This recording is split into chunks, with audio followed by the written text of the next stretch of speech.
Bismillahirrahmanirrahim. Alhamdulillahirabbil alamin wassalatu wassalamu ala asyrofil anbiya'i wal mursalin nabiyina Muhammadin wa ala alihi washabbihi ajma'in. Baik, ikhwani fillah, rahimani wa rahimakumullah, kita melanjutkan lagi pembahasan kita dari kitab Bulughul Maram karya Ibnu Hajar Al-Asqalani. Kita telah sampai pada pembahasan hadis tadi dari Abu Hurairah tentang kapan seorang dikatakan mengerjakan sholat pada waktunya. Kapan seorang itu disebut mengerjakan sholat pada waktunya. Nah, hadis tadi kita ulang, yaitu Nabi SAW itu bersabda dari Abu Hurairah, "Man adraka min subhi raka'atan qabla an tatlu asy-syamsu faqad adraka subha." Yaitu siapa saja yang mendapati satu rakaat dari sholat subuh ya sebelum terbitnya matahari, maka dia telah mendapatkan sholat subuh. Wa man adraka raka'atan minal 'ashri qabla an taqruba asy-syamsu faqad adrakal 'asra. Dan barang siapa yang mendapati satu rakaat dari salat asar sebelum matahari itu tenggelam, ya maka dia dikatakan telah mendapatkan salat asar. Maka faedah yang bisa kita ambil yang pertama, bahwasanya waktu salat itu didapati dengan mendapatkan satu rakaat. Ya, seseorang dikatakan sholat pada waktunya jika mendapatkan satu rakaat. Ya, seseorang dikatakan mengerjakan sholat pada waktunya, yaitu secara adaan, ya tadi sudah disebutkan, ya. Maka ketika dia itu mendapatkan satu rakaat. Kemudian faedah yang kedua,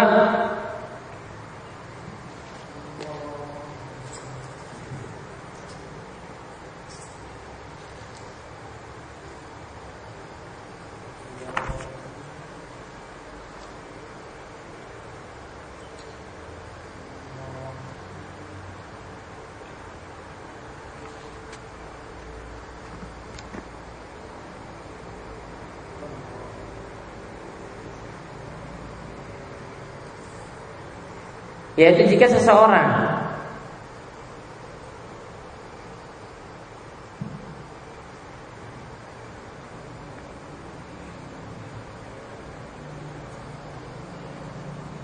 karena ada uzur, ya jika seseorang itu karena ada uzur mendapati sholat asar, yang mendapati sholat asar sudah keluar waktunya, semisal baru bangun tidur, maka dia tetap mengerjakannya meskipun sudah habis waktunya. Maka dia mengerjakannya meskipun telah habis waktunya. Kemudian faedah yang terakhir, waktu sholat asar itu ada dua. Waktu sholat asar itu ada dua macam. Yang pertama disebut dengan waktu ikhtiar atau pilihan. Waktu ikhtiar, waktu pilihan, yaitu selama matahari belum menguning. Selama matahari belum menguning. Ini sudah dijelaskan pada hadis Abdullah bin Amr yang telah lewat. Kemudian waktu kedua adalah waktu daruri atau waktu darurat.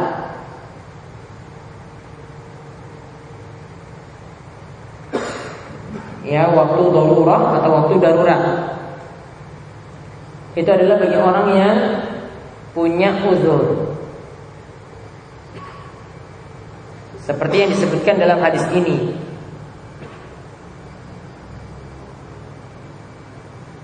Ya, yaitu orang yang punya uzur seperti yang disebutkan dalam hadis ini. Yaitu jika dia mendapati satu rakaat, berarti dia sudah dikatakan adaan mengerjakan sholat di waktunya. Jadi tidak ada pertentangan, ya. Kemarin hadis yang telah kita bahas waktu asar itu sampai, ya pokoknya selama matahari itu belum menguning. Ya, dengan hadis ini sampai matahari itu tenggelam. Yang dikatakan dalam hadis ini tentang matahari tenggelam, waktunya itu sampai matahari tenggelam itu bagi orang yang punya uzur. Ya, misalnya baru bangun tidur, dia kerjakan saat itu sholatnya, ya, maka tidak ada masalah. Tapi kalau tidak ada uzur, tidak ada penghalang apa-apa, maka tetap dia kerjakan di waktu ikhtiar selama matahari itu belum menguning. Kemudian dalam riwayat Muslim, hadis yang sama juga itu disebutkan, hadis dari Aisyah radhiyallahu anha, nahwuhu, semacam itu juga dengan disebutkan kata sajadah sebagai ganti dari kata rakaah. Jadi man adraka sajadah, ya. Sumakal wasajadah innama hiya rakaah. Dan yang dimasukkan sajadah, satu sujud itu maksudnya adalah satu rakaat. Jadi artinya itu sama dalam riwayat Muslim dari hadis Aisyah ini juga maksudnya sama. Kemudian hadis yang terakhir yang kita bahas hari ini yaitu tentang waktu terlarang untuk sholat. Ada dua hadis yang membicarakan hal ini sebenarnya, tapi kita bahas kali ini dari satu hadis terlebih dahulu.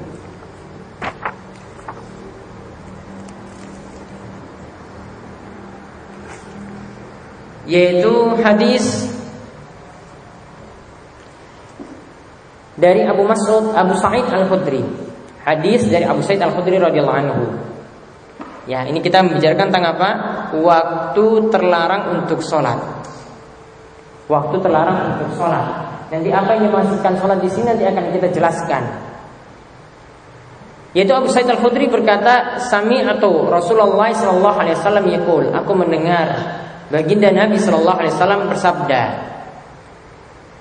la sholata ba'da subuhi, janganlah sholat setelah sholat subuh, hatta tatlu asy-syamsu, sampai matahari terbit. Wala sholata ba'da asri, hatta taghiba asy-syamsu, dan janganlah sholat setelah sholat asar sampai matahari tenggelam. Ya, sampai matahari tenggelam. Muttafaqun alaih. Hadis ini diriwayatkan oleh Imam Bukhari dan Muslim. Walafzu Muslimin, dan dalam lafaz Muslim disebutkan la sholata ba'da sholatil fajar. Tidak ada sholat, ya, tidak boleh sholat setelah sholat fajar, setelah sholat subuh. Ya, tidak ada sholat setelah sholat subuh. Ya, sini istilah sholat fajar. Ya, kalau disebut sholat fajar saja, maka maksudnya adalah sholat subuh itu sendiri yang wajib. Kalau dimaksudkan sholat sunnah fajar, maka yang dimaksudkan adalah sholat sunnah qabliyah subuh. Jadi tidak ada ya sholat sunnah fajar sendiri, ya sholat qabliyah subuh sendiri, tidak ada seperti itu. Itu adalah pengertian yang sama. Ya, sholat sunnah fajar itulah sholat sunnah qabliyah subuh. Nah, kita lihat di sini, jadi dalam hadis Abu Sa'id Al-Khudri di sini diterangkan ada dua waktu terlarang untuk sholat. Namun kalau kita simpulkan itu ada tiga. Kalau mau dijabarkan lagi ada 5. Ya, kalau mau dijabarkan lagi ada 5 waktu terlarang untuk sholat. Nanti secara lebih lengkap nanti pada hadis berikutnya. Kita sekarang bahas 3 terlebih dahulu. Yang pertama waktu terlarang untuk sholat. Jadi waktu terlarang untuk sholat yang pertama selepas sholat subuh sampai tatlu asy-syamsu, sampai matahari. Kalau tatlu di sini yang lebih tepat artinya ya meninggi, sampai matahari meninggi. Karena kita gabungkan dengan lafaz hadis dari Abu Sa'id Al-Khudri yang lainnya. Jadi yang pertama, waktu terlarang adalah setelah sholat subuh sampai matahari meninggi. Meninggi itu kira-kira 15 menit setelah matahari terbit. Nggak usah tanya jam, karena beda-beda. Ya, kita harus berpikir bagus ya. Jadi jangan tanya jam kalau untuk waktu sholat. Waktu sholat duha jam berapa? Nggak bisa dijelasin pakai jam. Nanti yang di Aceh sama yang di Jogja beda. Kalau pakai jam, tanya dulu di mana. Kita kan nggak tahu waktu terbitnya matahari itu di mana, ya jam berapa nggak tahu. Jadi kalau mau tanya, ya waktu sholat duha mulainya kapan? Nanti akan dijelaskan. Waktu sholat duha itu dimulai ketika ini. Waktu terlarang sudah selesai. Berarti apa? 15 menit setelah matahari terbit. Matahari terbitnya jam berapa? Lihat kamu tinggal di mana. Kalau di Jogja ya jam sekian. Kalau di Jawa Timur ya nanti beda lagi, lebih cepat. Ya, kalau di Aceh ya lebih lambat lagi. Ya, mungkin sholat subuhnya jam 6. Beda-beda. Ya, nggak bisa kita katakan pakai jam. Jadi jangan tanya sholat duha itu pakai jam. Cukup dijelaskan tadi. Ya, waktunya pokoknya 15 menit setelah matahari terbit. Ya, nanti perkirakan sendiri. Itu jawaban global untuk seluruh tempat. Nah, jadi waktu terlarang ini sudah selesai. Nah, itu ketika itu boleh langsung mengerjakan sholat duha. Jadi sholat duha di awal waktunya tadi 15 menit setelah matahari terbit. Kalau kita berdiam diri di masjid, ya setelah sholat subuh, berzikir, baca Al-Quran, atau ada majelis ilmu sampai matahari itu meninggi, 15 menit setelah matahari terbit kemudian kerjakan sholat duha 2 rakaat. Ini juga disebut dengan sholat isra. Ya, disebut juga dengan sholat isra. Ya. Maka dia akan mendapatkan pahala haji dan umroh yang tamah, yang sempurna dan sempurna dan sempurna. Nabi SAW menyebut sampai 3 kali. Sholat isra itu sudah disebut sholat duha. Ya, sholat isra itu sudah disebut dengan sholat duha, yaitu sholat duha yang dikerjakan di awal waktu. Kemudian waktu terlarang untuk sholat yang kedua, ketika matahari di atas kepala hingga tergelincir sedikit ke barat. Ketika matahari di atas kepala hingga tergelincir sedikit ke barat. Nah, waktu sholat duha itu berakhir tadi sebelum matahari tadi di atas kepala. Jadi kira-kira 15 menit sebelum waktu sholat zuhur itu ya waktu sholat duha itu akhirnya.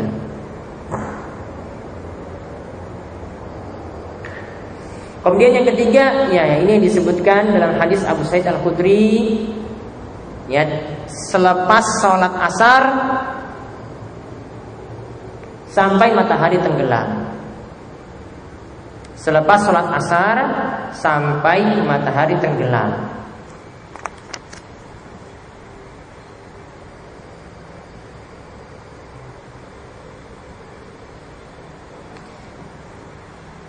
Jadi ada 3 waktu. Intinya ada 3 waktu. Dari hadis Abu Sa'id Al-Khudri di sini 2. Kita tambahkan 3. Nanti ada 5. Nanti tambahkan nanti pada pertemuan berikutnya tambahkan 2. Nanti pada hadis yang ada berikutnya lagi, yaitu dari hadis Uqbah bin Amir. Nanti ada keterangan situ dan ada keterangan tambahan lainnya. Lalu apa yang dimaksudkan sholat yang tidak boleh dikerjakan di waktu terlarang di sini? Sini para ulama berselisih pendapat. Ya. Intinya nanti ada penjelasan yang lebih lengkap insyaallah pada pertemuan berikut. Ya, gampangnya kita beri penjelasan sholat yang tidak boleh dilakukan adalah sholat yang tidak punya sebab. Sholat ya yang tidak punya sebab. Kalau kita belum sholat wajib. Orang-orang sudah kerjakan sholat sudah kerjakan sholat asar. Matahari belum menguning.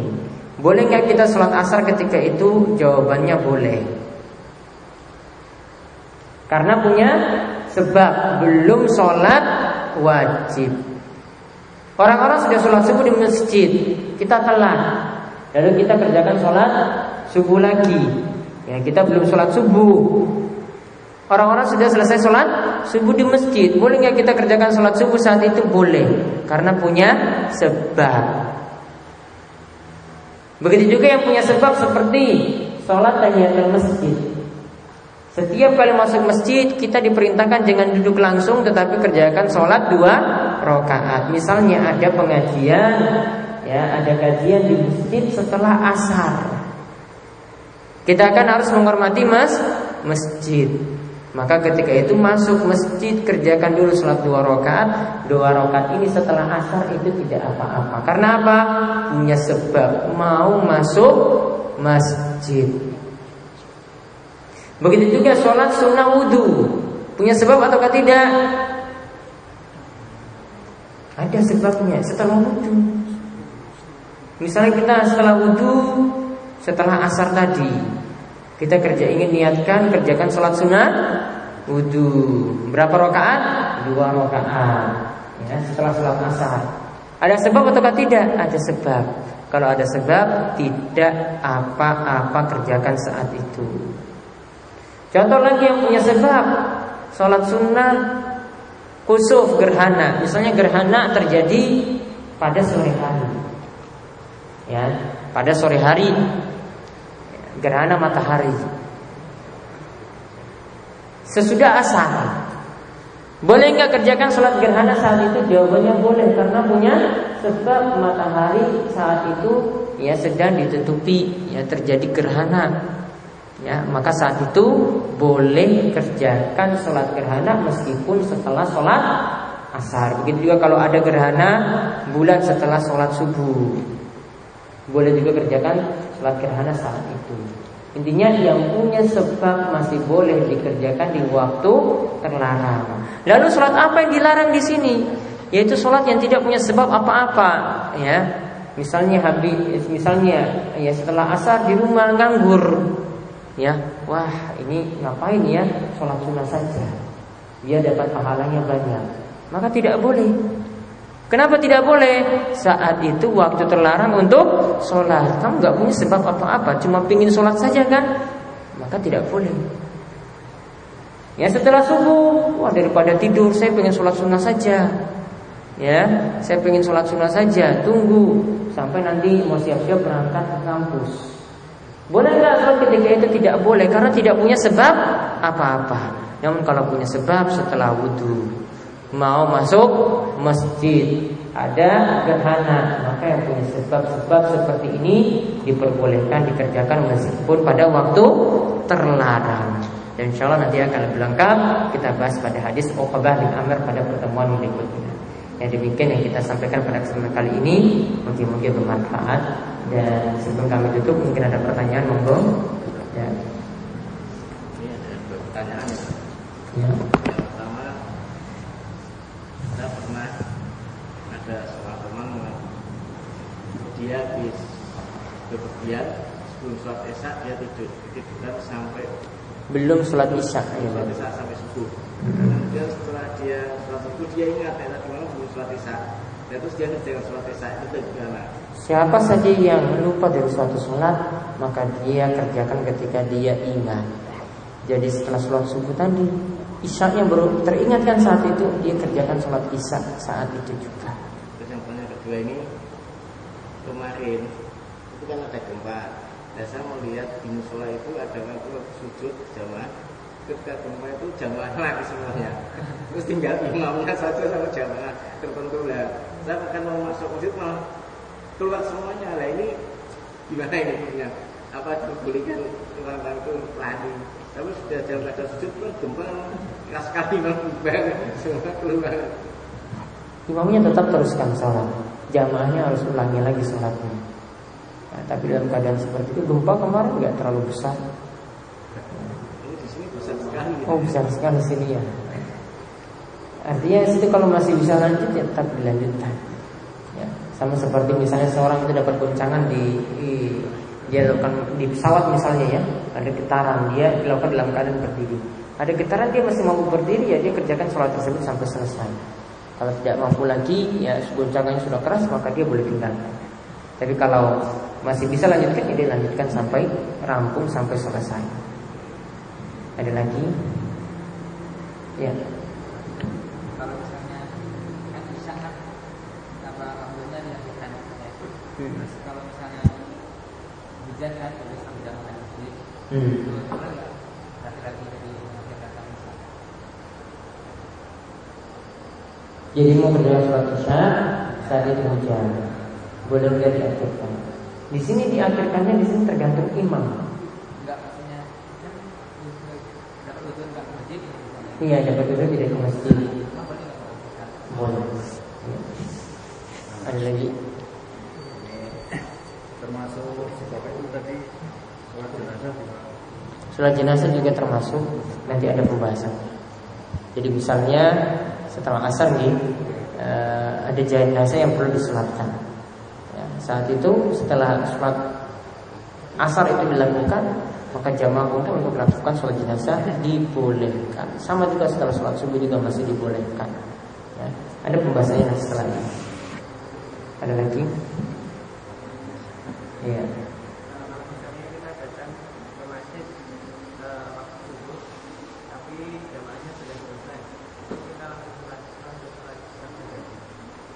Kalau ya jamaahnya sudah selesai, ya, maka di sini dilihat ada nggak jamaah yang telat bersama antum. Kalau tidak ada, ya maka lakukan sholat sunnah dulu, sholat sunnah fajar, sholat sunnah qobliyah subuh 2 rakaat, dan lakukan sholat subuh 2 rakaat. Ya. Namun kalau ada situ yang jamaah yang sama-sama telat, bagusnya dilakukan jamaah. Ya. Tapi kalau masih ada kesempatan untuk sholat sunnah dulu, maka lakukan sholat sunnah dulu, baru setelah itu lakukan sholat berjamaah bersama yang telat tadi. Ya, maka nanti dapat juga pahala berjamaah sholat subuh di situ. Ada lagi? Ya. Masalah keutamaan itu sama mana kita mengerjakan sholat di masjid yang jamaahnya banyak, tapi baca imamnya kurang benar dibandingkan dengan sholat di masjid yang baca imamnya lebih baik, jamaahnya sedikit. Mana yang lebih dekat?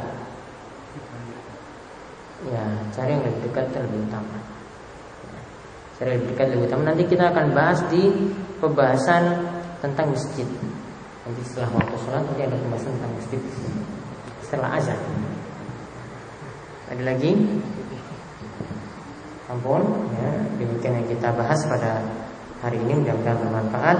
Ya, subhanakallahumma wa bihamdika, asyhadu an la ilaha illa anta, astaghfiruka wa atubu ilaik. Wassallallahu ala nabiyyina Muhammadin wa ala alihi washabbihi ajma'in. Alhamdulillahirabbil alamin. Assalamualaikum warahmatullahi wabarakatuh. Billahi min shururi anfusina wa min sayyiati a'malina. May yahdihillahu fala mudilla lahu wa may yudlilhu fala hadiya lahu.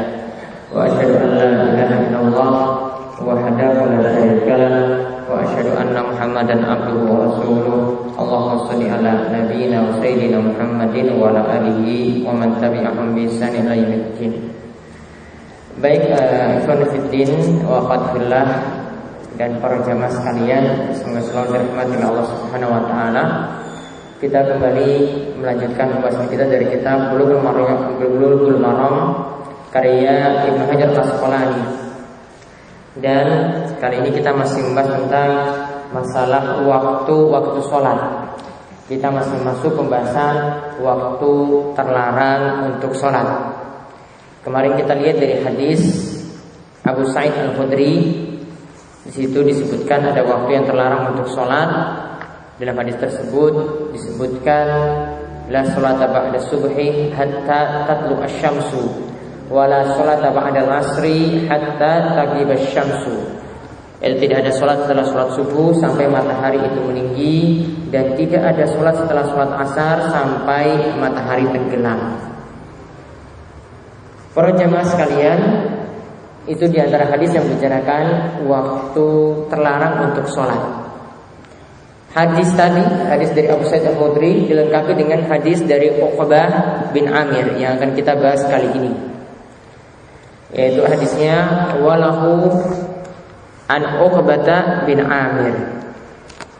Juga diriwayatkan lahu, yaitu dari Imam Muslim dari sahabat Uqbah bin Amir, di mana dia mengatakan salatu sa'atin kana Rasulullah sallam yanhana an nusalliya fihinna wa an naqbura fihinna mautana. Kata Nabi SAW, ada 3 waktu. Ya, ada 3 waktu di mana ya di sini kata Uqbah bin Amir, ya ada 3 waktu yang Rasulullah Sallallahu Alaihi Wasallam itu melarang sholat dan menguburkan mayit pada waktu tersebut. Ya, di sini dilarang apa? Dilarang sholat. Ya, kemarin sudah dibahas ya tentang masalah pengertian sholat. Di sini yang dilarang adalah sholat yang tidak punya sebab sama sekali. Bukan yang dimaksudkan di sini adalah sholat wajib, bukan yang dimaksudkan di sini adalah sholat yang punya sebab seperti sholat dari masjid dan yang lainnya.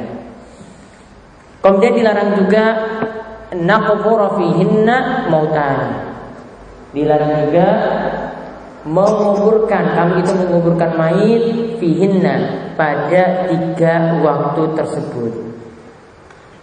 Apa 3 waktu tadi? Yang pertama, hina tatlu'u syamsu bazighatan hatta tartafi'a. Ketika matahari itu terbit bazighatan dengan jelas. Ya, matahari terbit itu dengan jelas. Yang dimaksudkan sini dengan jelas ini diterangkan dalam kalimat selanjutnya hatta tartafi'ah. Yaitu yang dimaksudkan adalah sampai matahari meninggi. Kemarin sudah kita singgung, matahari meninggi itu adalah setinggi tombak. Qadru romhin, setinggi tombak. Setinggi tombak kemarin sudah dijelaskan berapa menit setelah matahari terbit? 15 menit. Ya, qadru romhin ya 15 menit. Kemudian yang kedua, wahina yaqumu qa'mu zahirah hatta tazul syamsu. Yaitu yang kedua ketika matahari itu qiyam, yaitu di atas kepala. Ya, matahari itu di atas kepala artinya di tengah-tengah ya kita, yaitu di atas kepala. Kemudian hatta tazul syams, sampai matahari bergeser ke arah barat. Ini waktu yang kedua. Itu ketika matahari di atas kepala, di tengah-tengah, ya sampai matahari itu bergeser ke arah barat. Itu kisaran waktunya juga tidak terlalu lama. Ketika di atas kepala mau bergeser itu waktunya cepat. Ya 10 menit itu tidak sampai. Kemudian waktu terlarang lagi yang ketiga, wahina tadayyafu syamsu lil ghurub, yaitu ketika matahari cahayanya itu sudah melemah.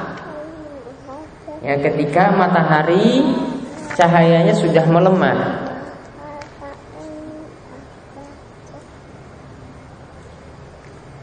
Yang dimaksudkan di sini adalah yaitu sebentar lagi matahari akan tenggelam. Maka ini 3 waktu yang disebutkan oleh Nabi SAW dilarang melakukan 2 amalan tadi. Kemudian hukum tsani inda Syafi'i, ya, dan hukum kedua ya yang disebutkan oleh Imam Syafi'i min hadis dari hadis Abu Hurairah radhiyallahu anhu bisanadin dhaif. Namun sanadnya itu dhaif. Wazad di mana ditambahkan ya dari hadis Abu Hurairah tersebut kalimat illa yaumal jum'ah, kecuali pada hari Jumat. Artinya pada hari Jumat ketika matahari tadi di atas kepala sampai mau bergeser ke barat itu dikecualikan dari waktu terlarang. Artinya kalau hari Jumat saat mau pelaksanaan sholat Jumat, ya berdasarkan hadis ini, ya pada waktu tersebut masih boleh melaksanakan sholat sunnah. Tapi nanti kita di sini sudah ditegaskan sanad hadisnya dhaif, lemah. Wa kadzali Abi Dawud an Abi Qatadah wa nahwu. Begitu juga riwayat disebutkan dari Abu Dawud, dari Abu Qatadah dan selainnya. Maka di sini para jamaah kita lihat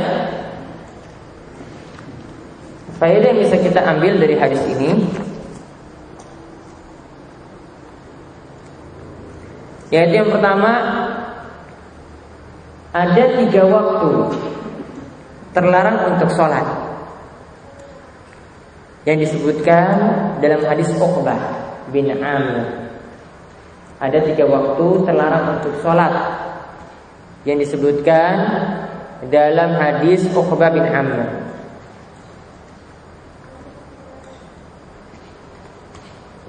Namun kalau ditambah dengan hadis Abu Sa'id Al-Khudri jadi 5 waktu. Jadi totalnya kita sekarang sebutkan ya, ada 5 waktu terlarang untuk sholat. Ada 5 waktu terlarang untuk sholat.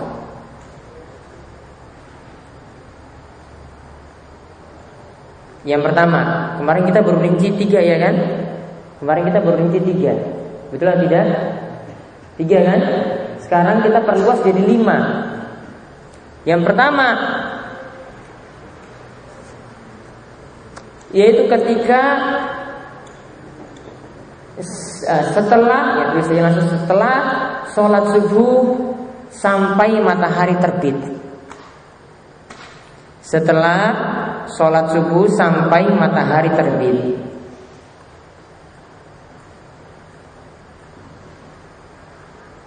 Namun kemarin dijelaskan masih boleh jika mengerjakan sholat wajib atau sholat yang punya sebab. Misalnya bangun subuhnya telat, orang-orang sudah sholat subuh di masjid, dia belum melaksanakan sholat subuh, maka dia masih boleh mengerjakan sholat pada waktu itu. Mungkin juga kalau masuk masjid ingin ikut taklim setelah subuh, dia sholat tahiyatul masjid dulu, sholat yang punya sebab, maka itu juga masih dibolehkan. Kemudian yang kedua, mulai dari matahari terbit sampai matahari setinggi tombak. Mulai dari matahari terbit sampai matahari setinggi tombak. Yaitu kira-kira berapa menit kemarin? 15 menit. Ya, tulis kira-kira 15 menit setelah matahari terbit. Jadi waktu kedua adalah ketika matahari terbit sampai matahari setinggi tombak. Itu perkiraan waktunya berapa? Kira-kira 15 menit setelah matahari terbit. Misalnya matahari terbit jam 6:04. Berarti nanti waktu terlarangnya berakhir jam 6. Dan ketika itu sudah mulai melaksanakan sholat apa? Sudah boleh melaksanakan sholat duha. Itu adalah waktu duha di awal waktu. Kemudian yang ketiga, ini disebutkan dalam hadis Uqbah di sini, yaitu ketika matahari di atas kepala atau disebut istiwa sampai matahari bergeser ke barat. Sampai matahari bergeser atau tergelincir ke barat. Dan itu juga waktunya singkat. Kemudian yang keempat, setelah sholat asar sampai matahari tersisa setinggi tombak. Sampai matahari tersisa setinggi tombak. Setinggi tombak itu 15 menit sebelum matahari tenggelam. Tadi yang kita katakan menjelang matahari tenggelam itu maksudnya tadi matahari tinggal setinggi tombak. Ya, dia sebentar lagi mau tenggelam. Kemudian waktu kelima, mulai dari matahari setinggi tombak atau akan tenggelam, ya, mulai dari matahari setinggi tombak atau akan tenggelam hingga matahari tenggelam dengan sempurna.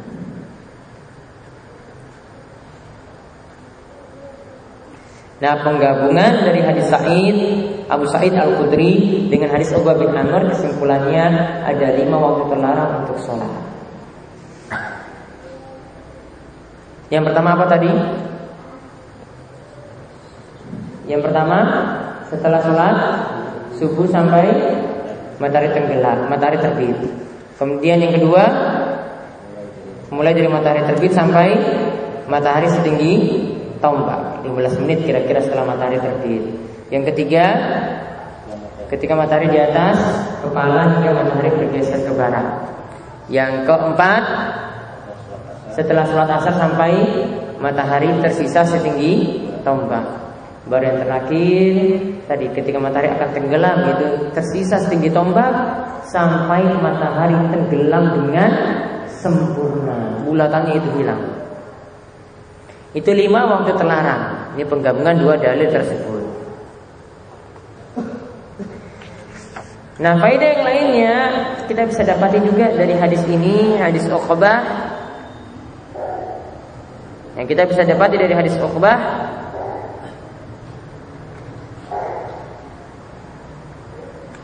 bahwa ada larangan menguburkan mayit pada 3 waktu tersebut. Ada larangan menguburkan mayit pada 3 waktu, seperti yang disebutkan dalam hadis Uqbah.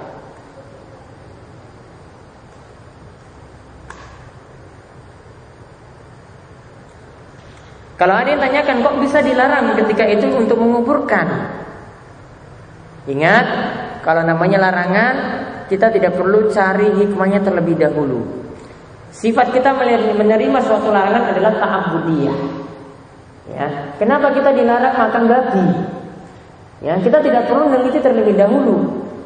Ya, tidak perlu kita meneliti terlebih dahulu. Kita sami'na wa ata'na, dengar apa kata Nabi, ya, dengar apa yang dikatakan oleh Allah, sudah kita lakukan. Enggak perlu tanya-tanya, ini apa kok sampai babi itu dilarang? Sama halnya dengan menguburkan mayit saat itu. Ya, kalau kita tidak tahu hikmahnya, kita tidak disuruh cari tahu hikmah tersebut. Maka cukup apa? Kita pokoknya dilarang menguburkan mayit pada 3 waktu tadi. Yaitu kalau dalam hadis Uqbah di sini berarti ketika matahari ya mau terbit, ya, sampai matahari ya, ketika sudah subuh sampai matahari mau terbit, meninggi. Kemudian ketika matahari di atas kepala.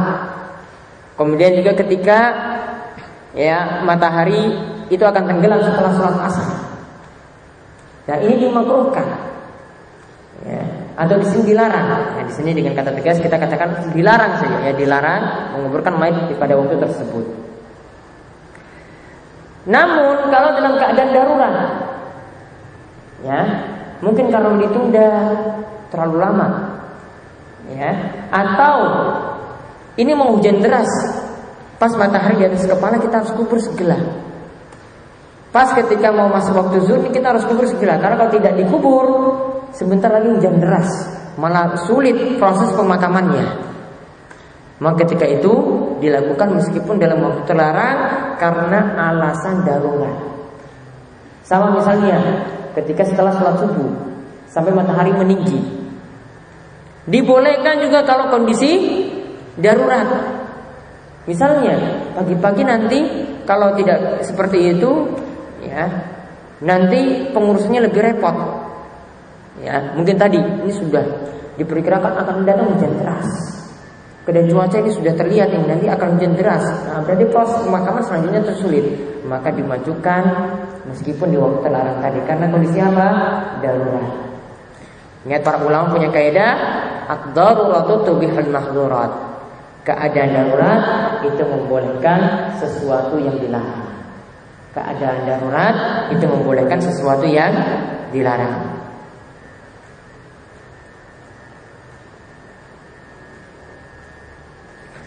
Dan dalam hadis ini tidak disebutkan larangan menguburkan di malam hari. Ya kan cuma 3 waktu kan? Cuma 3 waktu. Malam hari tidak disebutkan, di sini terlarang. Bahkan ada dalil, yaitu di sini dicontohkan oleh Nabi SAW. Nabi SAW itu meninggal pada hari apa? Pada hari Senin. Ya, siang hari Senin. tapi beliau baru dikuburkan itu malam Rebu, malamnya. Ya, beliau itu baru dikuburkan malam Rebu, hari Selasa malamnya, Selasa malam Rebu. Maka ini diantara dalil masih bolehnya, kata para ulama, menguburkan mayit di malam hari. Ya, masih boleh menguburkan mayit di malam hari. Namun kalau misalnya dalam pengurusan jenazah, untuk pemandian, untuk pengafanan, ya, itu kalau sulit dilakukan di malam hari, boleh ditunda besok paginya. Tidak mesti buru-buru. Karena kalau gelap, kondisi gelap seperti itu, nanti kalau khawatir mandinya tidak sempurna, maka lebih baik itu ditunda. Ya, penguburannya juga nanti besok hari. Namun tadi kita bahas ini adalah proses pemakamannya, masih dibolehkan di malam hari.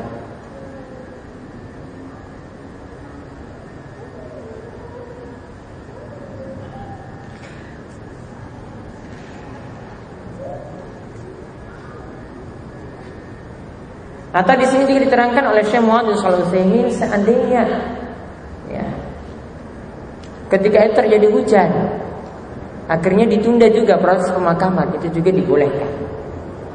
Ya, misalnya menetapkan waktunya sebelum zuhur, tetapi karena hujan deras, pas matahari di atas kepala baru kita kuburkan, maka itu dibolehkan karena tadi tidak bisa melakukan proses pemakaman.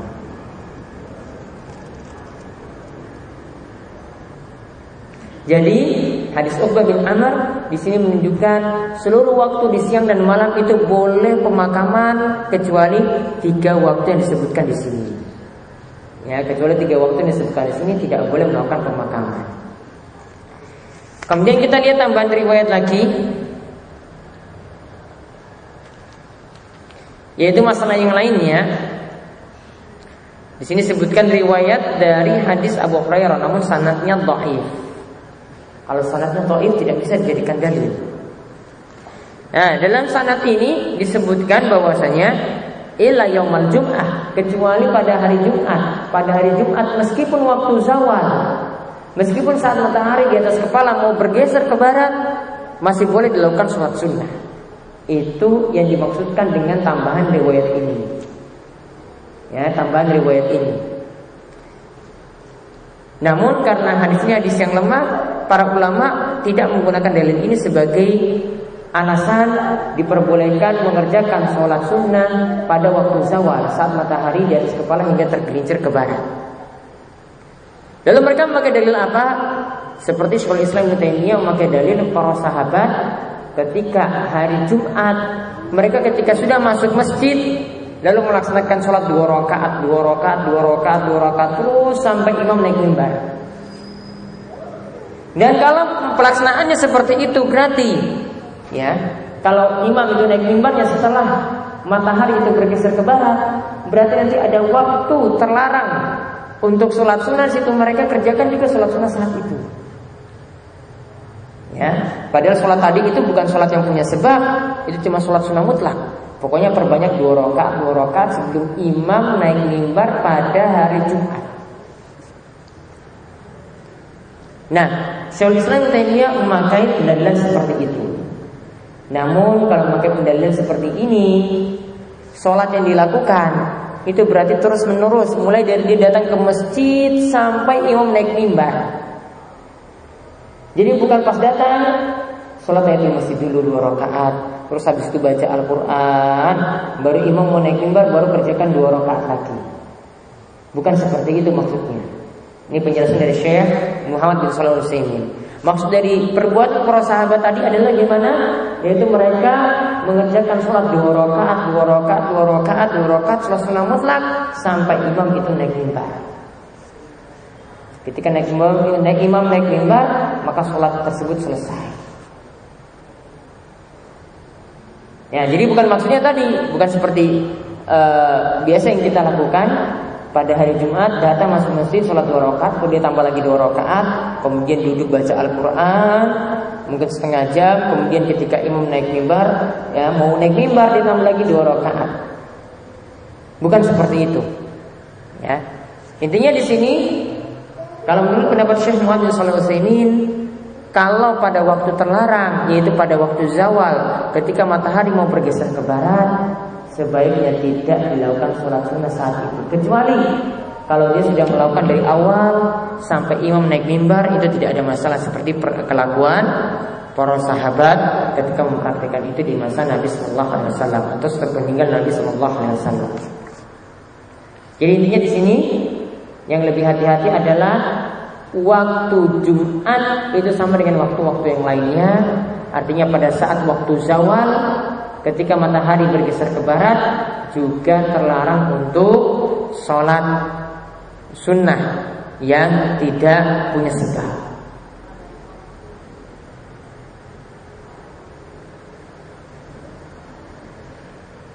Nah, itu mengenai waktu-waktu terlarang untuk sholat. Selanjutnya lagi kita lihat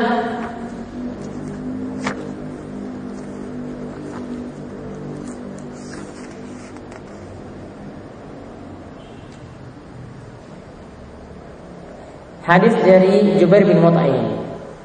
Sekarang dijelaskan tentang masalah ibadah tawaf keliling Ka'bah. Tawaf keliling Ka'bah, ya, jika ada yang melaksanakan haji atau umroh atau dia ingin melaksanakan tawaf yang sunnah, maka di sini dikatakan, ya, dalam hadis ini nanti akan dijelaskan bolehnya melakukan tawaf pada setiap waktu. Berarti di sini apa? Boleh nanti meskipun pada waktu terlarang. Jadi misalnya sudah sholat subuh, ya, sesudah sholat subuh, ada yang melakukan tawaf saat itu keliling Ka'bah sebanyak 7 kali, mulai dari Hajar Aswad dan terakhir nanti juga kembali kepada Hajar Aswad, maka meskipun setelah subuh masih dibolehkan. Dan prakteknya memang seperti itu, ya. Tawaf itu tidak mengenal waktu. Jadi yang ada di keliling Ka'bah juga tidak pernah slow, yang nggak pernah ada tempat kosong. Jadi nggak pernah juga ada tempat atau waktu mencium Hajar Aswad itu kosong, nggak ada.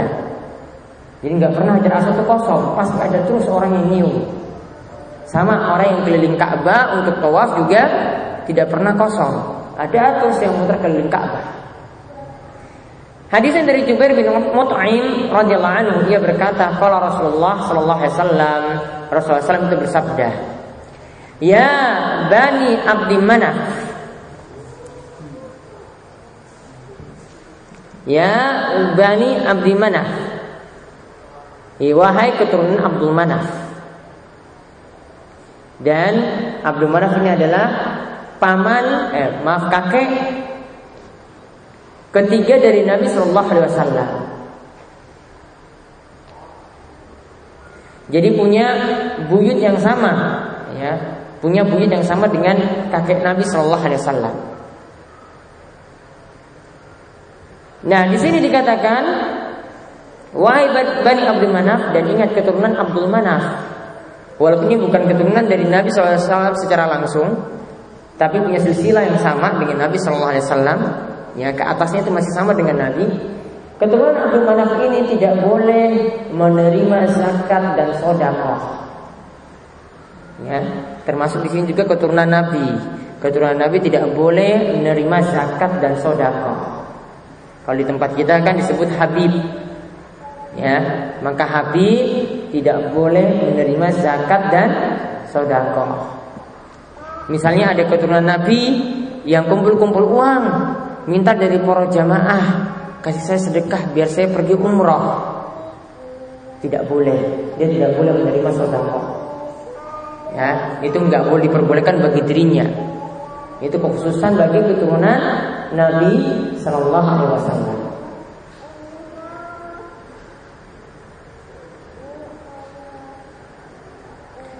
Jadi silsilahnya seperti ini, nggih. Silsilahnya Nabi Muhammad bin Abdullah, bapaknya Abdullah. Kemudian bin Abdul Muttalib, kakeknya Abdul Muttalib. Kemudian bin Hashim. Bin Hashim itu adalah bapaknya Abdul Muttalib. Berarti sudah kakek kedua. Hashim itu kakek kedua. Kemudian bin Abdi Manaf. Abdul Manaf itu kakek yang ketiga. Jadi atasnya urutan silsilahnya ya, Muhammad bin Abdullah, bapaknya Abdullah. Bapaknya Abdullah siapa? Abdul Muthalib. Bapaknya Abdul Muthalib Hashim. Kemudian bapaknya Hashim Abdul Manaf. Jadi kakek yang ketiga. Masih buit di atasnya. Kalau Nabi SAW dengan Ali bin Abi Thalib sama di kakeknya Abdul Muthalib, sama-sama kakeknya Abdul Muthalib. Sama-sama kakeknya Abdul Muthalib. Jadi Abu Thalib ya ayahnya Ali, itu bapaknya itu Abdul Muthalib. Baru nanti tarik keturunan lagi ke atas sampai juga sama ke Abdul Manaf. Nah di sini dikatakan ini karena dahulu ya Abdul Manaf ini yang menghidupkan mereka, itu yang menghidupkan Masjidil Haram dan punya kekuasaan saat itu, maka Nabi SAW itu menyeru mereka, memanggil mereka, la tamna'u ahadan tafa bihadzal baiti wa shalla ayatan sa'atin sya'a min lailin aw naharin. Kata Nabi SAW, wahai Bani Abdul Manaf, janganlah kalian itu menghalangi seorang pun untuk tawaf keliling Ka'bah ini, keliling rumah ini, yaitu Ka'bah. Kemudian janganlah larang untuk sholat ayatan sa'ah. Yang dimaksudkan sini adalah, kalau terjemahannya apa? Ayatan sa'ah, dan melaksanakan sholat apa? Hah? Sholat? Salah. Diganti sholat, yang maksudnya adalah sholat sunat tawaf.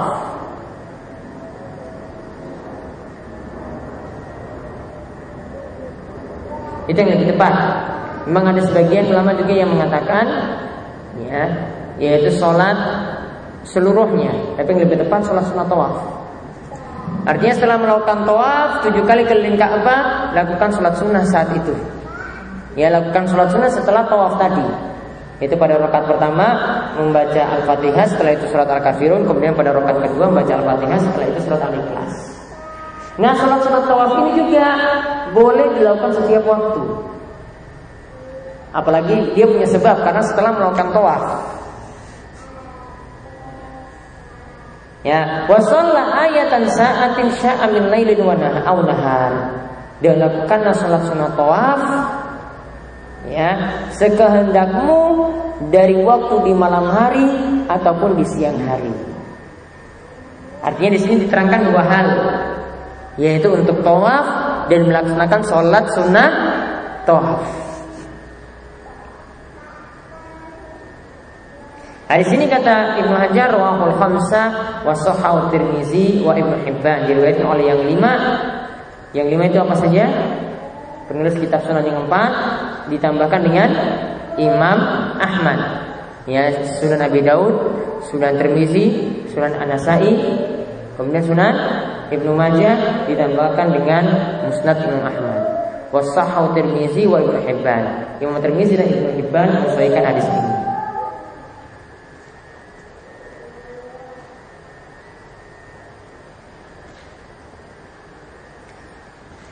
Jadi faedah dari hadis ini yang pertama,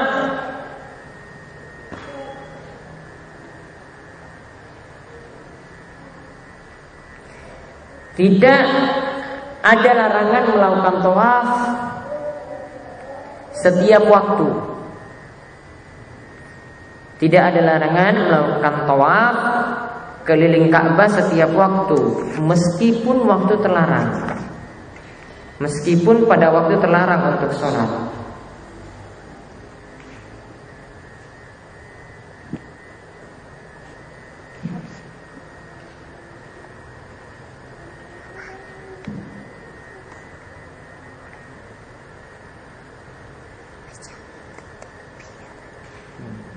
Kemudian faedah yang kedua, tawaf itu tidak sama dengan sholat.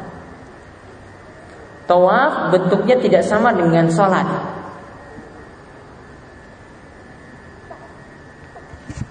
Karena tawaf itu banyak bergerak, tawaf itu juga bisa ngobrol. Namun kalau tidak ada perlu itu dimakruhkan. Masih boleh dilakukan saat tawaf.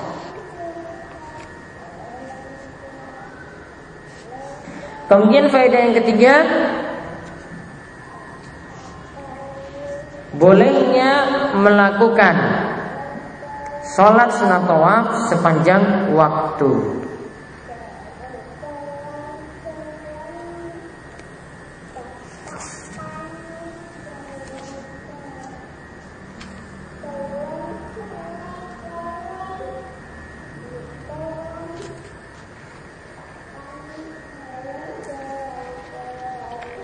Namun perlu diperhatikan sini untuk tawaf ataupun sholat sunat tawaf, kalau sudah ada sholat wajib, ya, dan ini berlaku di Masjidil Haram, ketika sudah dikumandangkan azan, maka para jamaah yang sedang tawaf itu disuruh berhenti. Ya, para jamaah yang sedang tawaf keliling Ka'bah itu disuruh berhenti, dan nanti mereka misalnya kalau sudah berputar 3 putaran, tinggal melanjutkan putaran yang tersisa. Tidak bisa mutar ketika itu. Kalau itu pelaksanaan sholat wajib. Beda kalau sholat tarawih, karena itu sholat sunnah. Ya, namun kalau itu sholat wajib, semuanya disuruh berhenti. Ya, kalau begitu juga sama halnya dengan sholat sunnah tawaf. Ketika datang sholat wajib, itu sudah dikumandangkan iqamah, harus diputus untuk melaksanakan sholat wajib.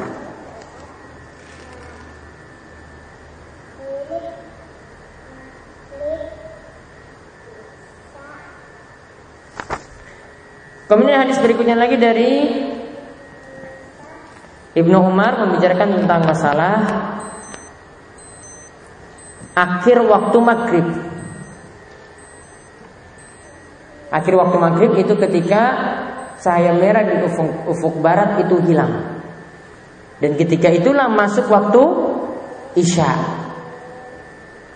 Hadisnya dari Ibnu Umar radhiyallahu anhuma dari Nabi Shallallahu Alaihi Wasallam, beliau bersabda, asyafaqul humrah. Maksudnya di sini adalah waktu berakhirnya sholat maghrib, yaitu ketika syafaq itu maksudnya cahaya merah. Syafaqul humrah, cahaya merah di ufuk barat itu hilang.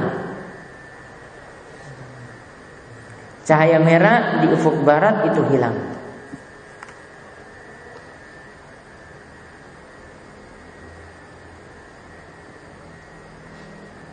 Ini sebenarnya pembahasannya dalam waktu sholat. Padahal sebetulnya ini kan diterangkan tentang waktu-waktu terlarang untuk sholat. Sini kata Syekh Muhammad bin Shalih Al-Utsaimin, ini barangkali Ibnu Hajar itu ya lupa hal ini sehingga menyelipkannya di sini. Harusnya ketika pembahasan waktu sholat baru waktu akhir sholat maghrib ini dibahas. Tapi beliau selipkan di sini. Ya, mungkin di sini ada kealpaan dari beliau atau kelupaan dari beliau untuk menetapkan hadis ini di waktu sholat, bukan waktu terlarang untuk sholat. Jadi intinya hadis ini menunjukkan waktu maghrib itu berakhir ketika cahaya merah di ufuk barat itu sudah hilang. Ringkasnya seperti itu. Kemudian hadis berikutnya lagi,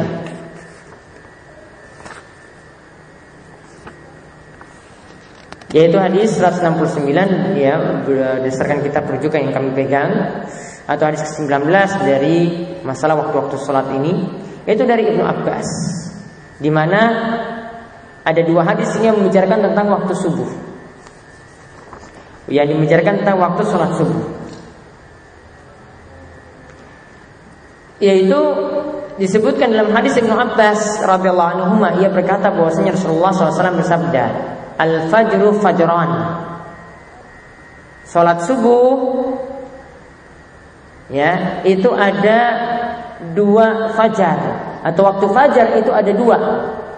Maaf ya, waktu fajar itu ada 2. Yaitu fajrun yuhramut ta'am wa tahilu fi shalah, yaitu fajar yang diharamkan untuk makan, dan ketika itu sudah boleh sholat subuh.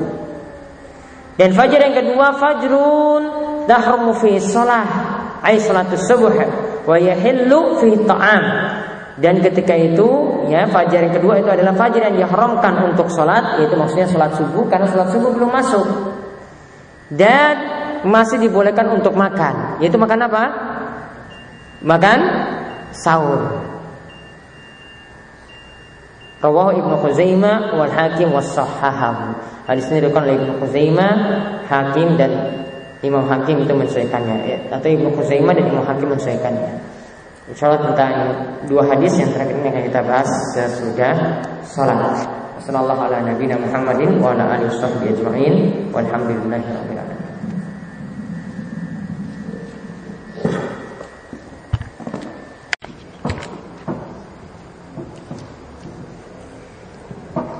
Bismillahirrahmanirrahim.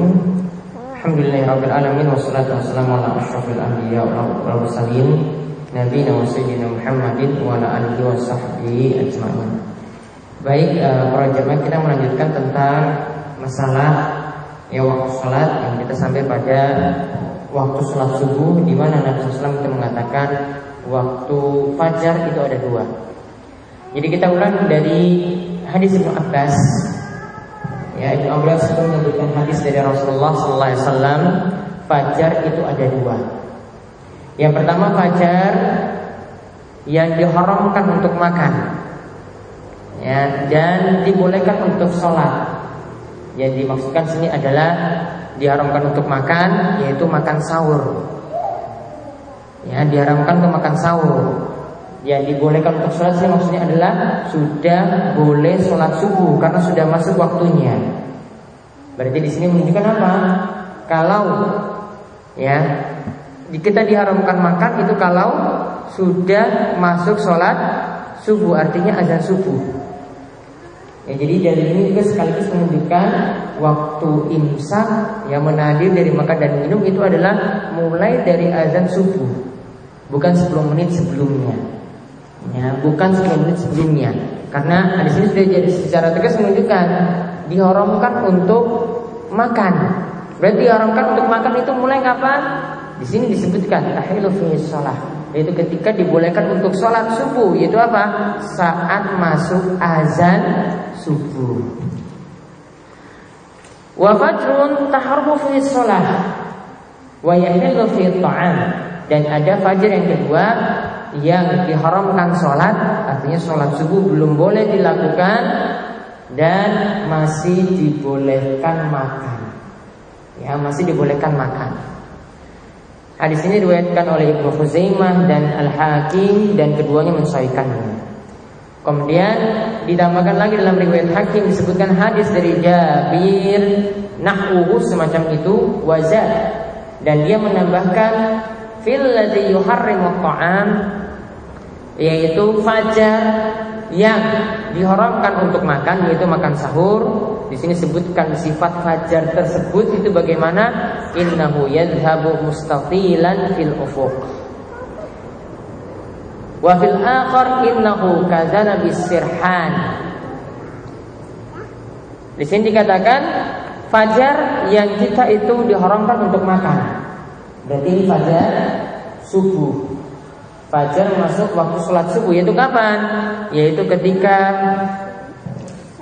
cahaya yang mustatil, yang vertikal, ya, fil ufuq itu yadhhab, menghilang.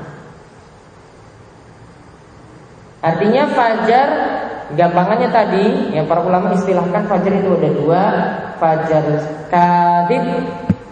Ini yang disebutkan dengan mustafilan fil ufuq, yaitu cahayanya itu vertikal. Ya, cahayanya itu vertikal. Artinya belum masuk waktu subuh. Ada cahaya putih di ufuk tapi belum masuk waktu subuh. Nanti cahaya tersebut akan hilang dan setelah itu masih gelap. Namun ada fajar yang kedua, yaitu fajar shadiq. Namanya saja shadiq, jujur. Kalau kadhib itu artinya dusta. Kalau shadiq itu artinya apa? Jujur. Artinya ini cahayanya mendatar, horizontal, ya. Dan setelah itu makin terang sampai terbit matahari. Nah, kalau saat ini kalau mau melihat itu sudah semakin sulit. karena banyak bangunan yang menjulang tinggi. Mungkin yang bisa kita perhatikan ketika di tepi pantai, atau kalau ada yang naik pesawat, ya, kalau di atas pesawat itu lebih nampak. Misalnya kalau kita terbang dari ujung barat untuk ke ujung timur Indonesia, berarti kan kita kejar waktu pagi. Kita berangkat dari malam biasanya, kejar waktu pagi. Waktu subuhnya itu dikejar, karena makin kesana kan waktunya makin cepat. Nah, kalau pas waktu subuh nanti lihat waktunya, nanti lihat di ufuk timur, ya, di ufuk timur itu nanti ya muncul cahaya yang mendatar. Setelah itu makin terang sampai terbit matahari. Itu sangat nampak sekali kalau ya di atas pesawat. Nah, dalam riwayat lain dikatakan innahu kadzana bisirhan.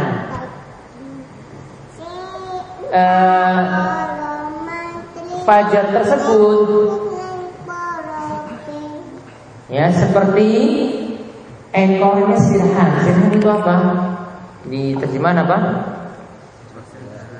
Ya seperti ya ekor serigala.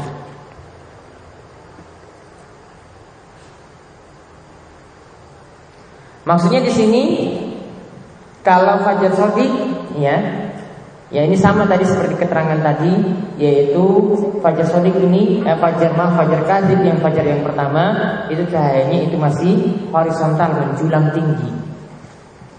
Ya, itu seperti ekor serigala seperti itu. Ekor serigala kan bukan mendatar kan, kadang naik turun ya kan, naik turun seperti itu.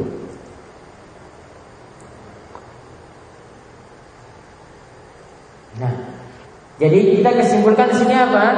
Jadi fajar yang dimaksud oleh Nabi SAW yang pertama tadi fajar apa? Kadzib, fajar dusta. Fajar kadzib ini itu masih dibolehkan makan, belum boleh sholat subuh. Sedangkan fajar kedua yaitu fajar shadiq. Shadiq artinya apa? Jujur. Artinya fajar tersebut ya sudah diorangkan untuk makan. Yaitu makan apa? Makan sahur, dan sudah dibolehkan untuk sholat subuh, karena sudah masuk waktu subuh saat itu.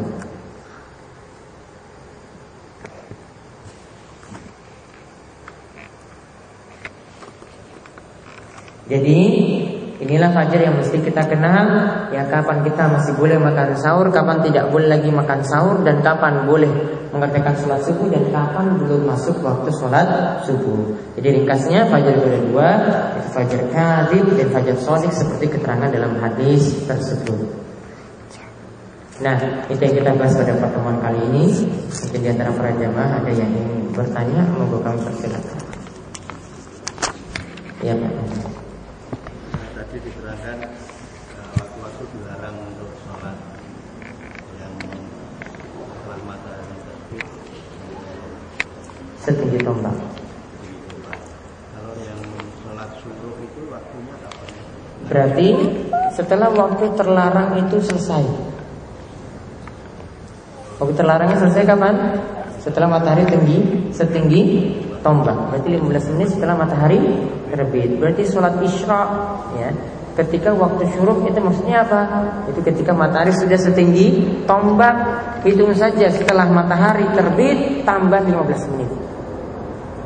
Itu sudah mulai mengerjakan sholat isra tersebut.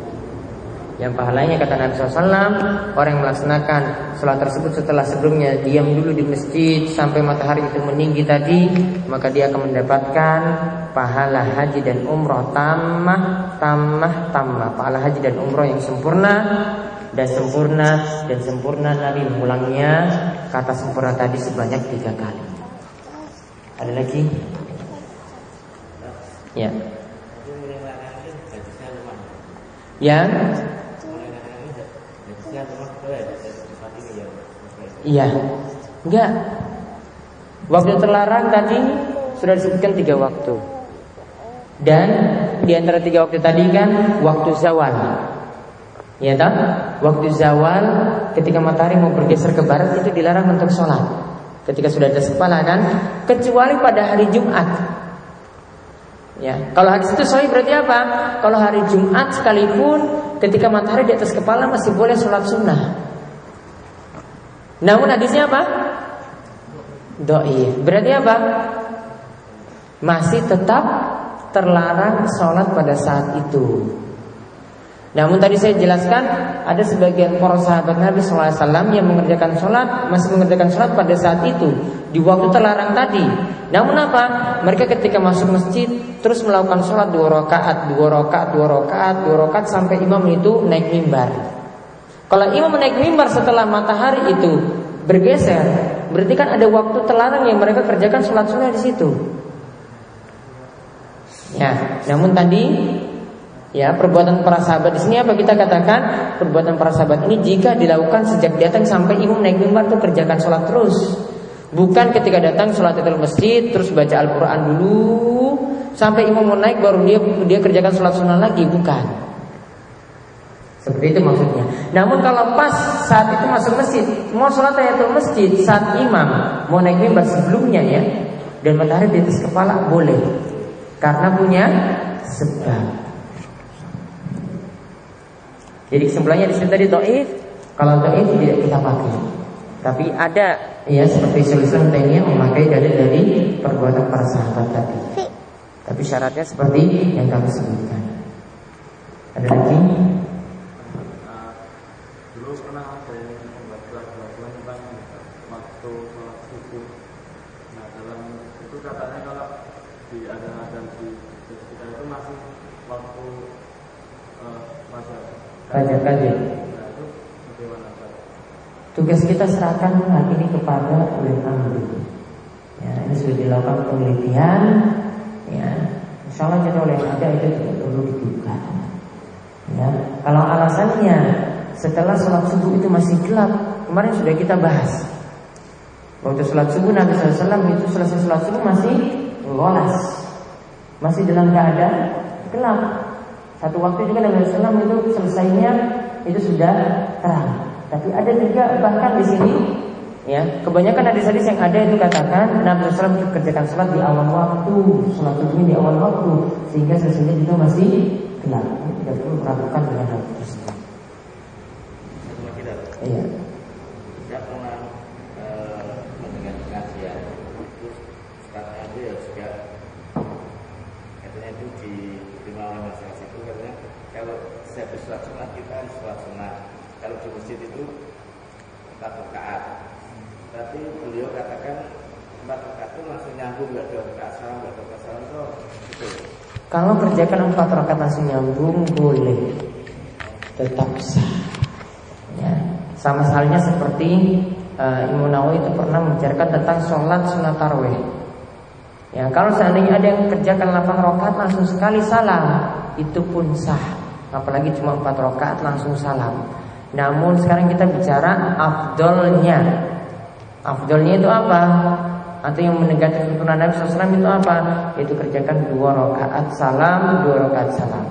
Karena Nabi SAW mengatakan tentang sholat sunnah di malam hari dan di siang hari. Beliau katakan sholatul laili wan nahar masna masna.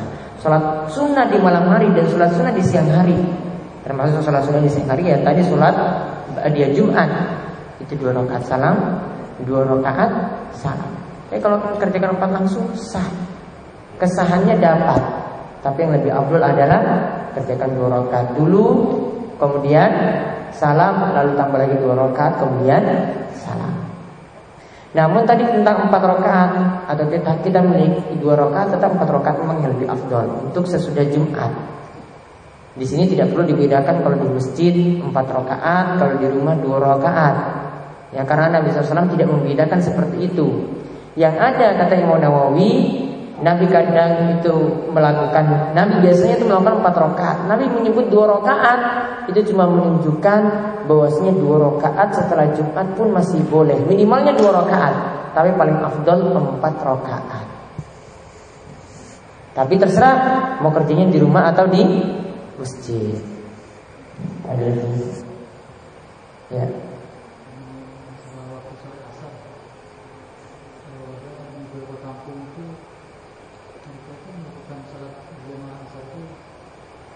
lewat berapa lama?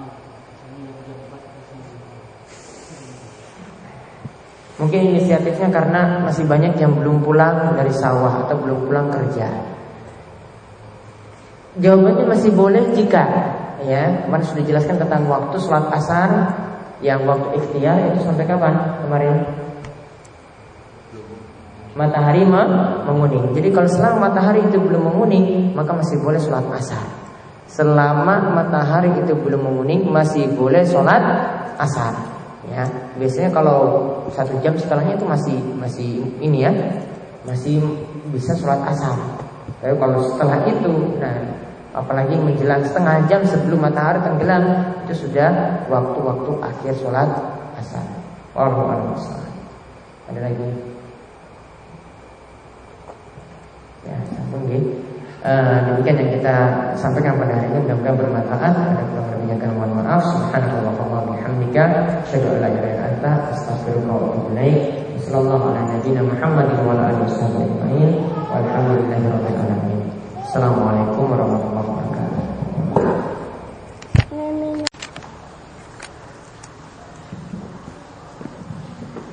Bismillahirrahmanirrahim. Assalamualaikum warahmatullahi wabarakatuh. Alhamdulillahirabbil alamin, hamdan katsiran thayyiban barakan fihi, kama yuhibbu rabbuna wa yarda. Wa asyhadu an la ilaha illallah wahdahu la syarika lah, wa asyhadu anna Muhammadan abduhu wa rasuluh. Allahumma shalli ala nabiyyina wa sayyidina Muhammadin wa ala alihi wa ashabihi ajma'in. Baik ikhwan fillah, Bapak-bapak, para jemaah sekalian, semoga selalu dirahmati dan diberkahi oleh Allah Subhanahu wa taala. Pada kesempatan kali ini, seperti biasa lepas sholat maghrib di hari Senin ini, kita akan melanjutkan kembali kajian rutin kita dari kitab Bulughul Maram yang disusun oleh Ibnu Hajar Al-Asqalani, di mana kita membahas tentang hadis-hadis masalah hukum. Dan kali ini kita sudah sampai pada pembahasan sholat.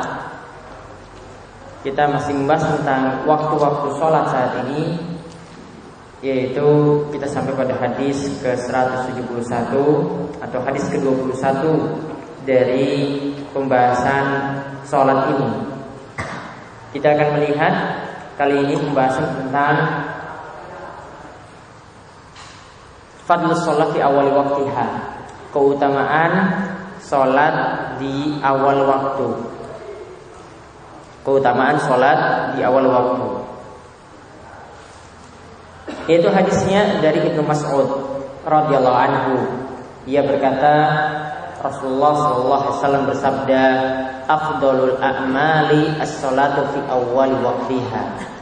Afdhalul a'mali as-sholatu fi awwali waqtiha.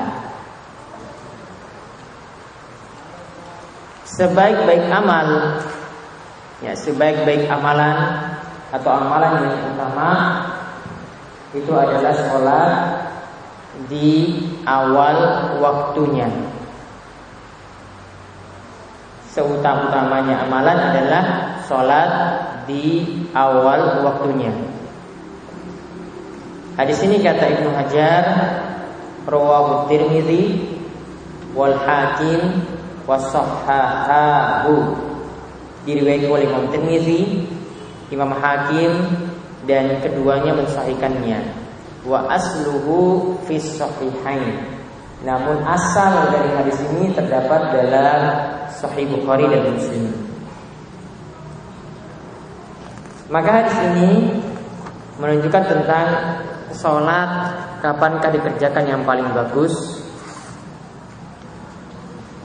Yaitu kalau kita lihat di sini secara letterlek, secara tekstual disebutkan bahwasanya sholat, ya, waktu sholat yang paling bagus dikerjakan adalah di awal waktunya. Jadi kita bisa ambil faedah, ya, faedah yang pertama,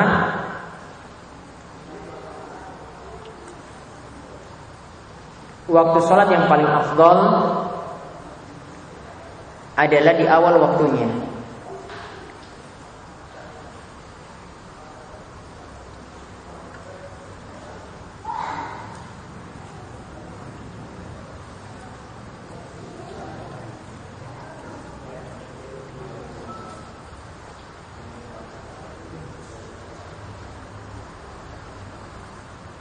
Kemudian faedah yang lainnya, sebagaimana kita ingin kompromikan dengan hadis-hadis yang ada sebelumnya. Kadang Nabi SAW itu memerintahkan satu sholat itu waktunya itu diundur.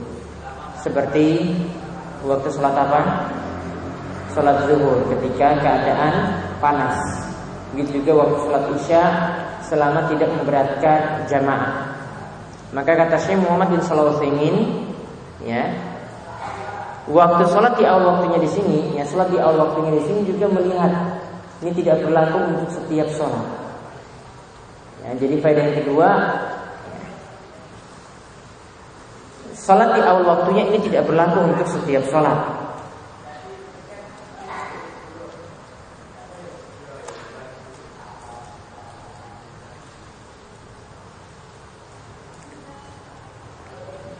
Tidak berlaku untuk setiap sholat. Seperti misalnya sholat zuhur dalam keadaan panas lebih afdal diakhirkan. Dan sholat isya selama tidak memberatkan jamaah untuk menunggu, maka lebih bagus diakhirkan. Jadi di sini tidak perlu ada istisna, pengecualian, ya. Tidak perlu kita katakan bahwasanya sebaik-baik sholat, ya, itu adalah di awal waktunya kecuali ini. Tapi di sini kata Syekh Muhammad bin Shalih Al-Utsaimin, kita rinci. Ada sholat yang memang bagus di awal waktu, namun ada beberapa sholat yang ini kita, ya, boleh mundurkan waktunya, seperti zuhur ketika keadaan panas, isya ketika, ya, tidak memberatkan pada para jamaah. Nah, itu singkatnya tentang hadis Ibnu Mas'ud seperti itu. Kemudian hadis yang berikutnya lagi adalah hadis dari Abu Mahdzurah. Hadis dari Abu Mahdzurah radhiyallahu anhu. Ini membicarakan tentang keutamaan salat di awal waktu juga.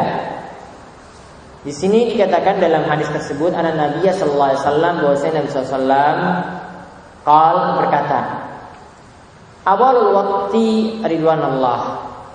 Salat di awal waktu itu mendapatkan ridha Allah. Wa awsatuhu rahmatullah. Dan salat di pertengahan waktu itu mendapatkan rahmat Allah. Wa akhiruhu afullah. Dan salat di akhir waktu, ya, itu mendapatkan ampunan Allah. Hadis ini, ya, akhrajahu Daruqutni, dikeluarkan oleh Daruqutni bi sanadin dhaifin jiddan, dengan sanad yang dhaif sekali. Kemudian oleh Tirmizi, dan juga disebutkan dalam riwayat Tirmizi min hadis, dari hadis Ibnu Umar, ya, nahwuhu, disebutkan hadis dari Ibnu Umar nahwuhu, ya, disebutkan hadis dari Ibnu Umar semisal itu, dunal awsat, tapi tidak disebutkan kata pertengahan, wa huwa dhaifun aidan, dan hadis tersebut dhaif juga.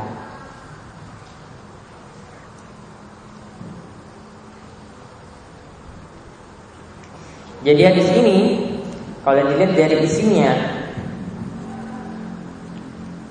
bahwasanya sholat itu dikerjakan makin cepat, artinya ketika dikerjakan di awal waktu itu pahalanya lebih besar atau lebih afdal daripada waktu yang berikutnya, pertengahan, daripada waktu yang terakhir, mepet mau sholatnya itu mau selesai nggak waktunya.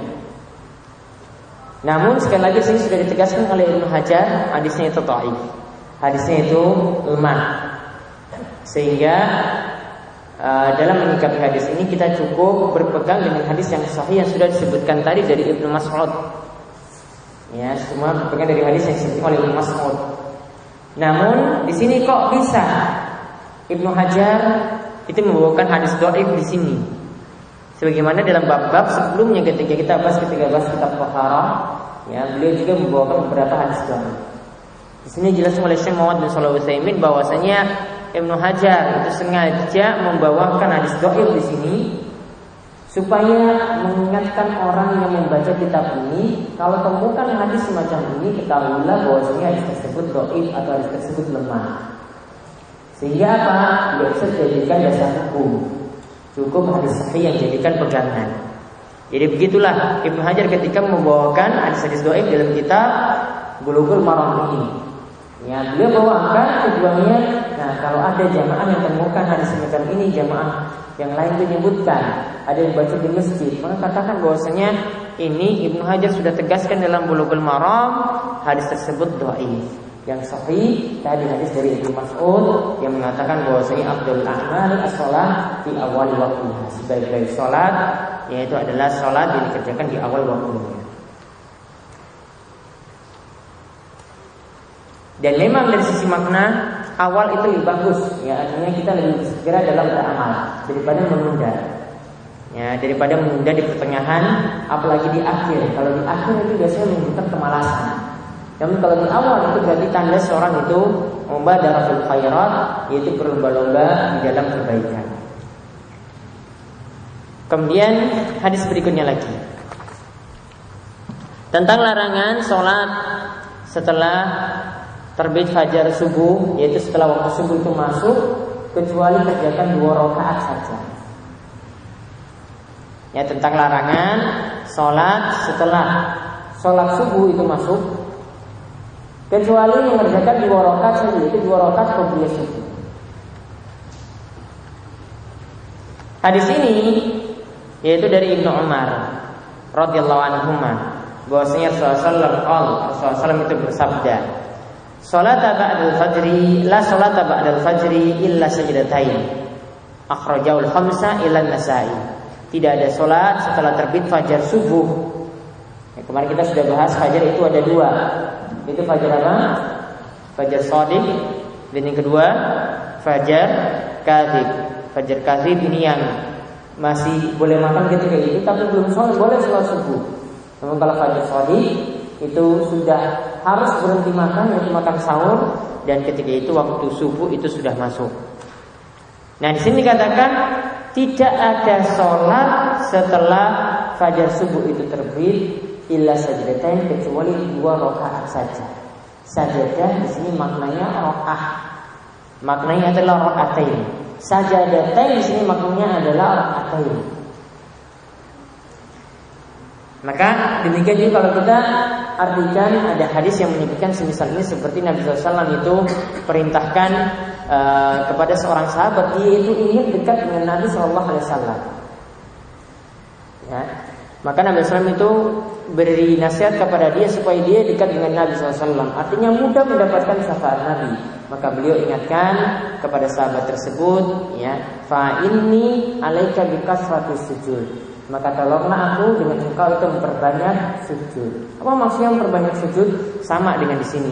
Sujud yang dimaksudkan di situ adalah memperbanyak sholat. Atau di sini adalah dimaksudkan rakaat. Kalau dalam hadis tersebut berarti makin banyak memperbanyak rakaat atau makin banyak memperbanyak sholat, maka akan semakin dekat dengan baginda Nabi Sallallahu Alaihi Wasallam. Nah, hadis ini dikeluarkan oleh Al-Khamsah yang 5, ya berarti Abu Dawud, Tirmizi, An-Nasa'i, Ibnu Majah. Tapi di sini dikatakan oleh, ya ditambahkan dengan Imam Ahmad, tapi dikatakan oleh Ibnu Hajar illa Nasa'i, kecuali Imam Nasa'i tidak mengeluarkannya. Kemudian dalam riwayat yang lain disebutkan lagi wa fi riwayati Abdur Razzaq. Dalam riwayat Abdur Razzaq disebutkan la salata ba'da tulu'il fajri illa raka'atainil fajri. Tidak ada salat setelah terbit fajar subuh kecuali 2 rakaat, ya salat sunnah fajar saja. Illa raka'atal fajri, kecuali 2 rakaat salat sunnah fajar saja. Kemudian pada hadis berikutnya lagi dikatakan wa misluhu li Daruqutni an Ibnu Umar an Ibnu Amr bin Al-As radhiyallahu anhu. Semisal itu juga diriwayatkan oleh Imam Daruqutni dari Ibnu Amr bin Al-As radhiyallahu anhu. Maka kandungan dalam hadis ini apa?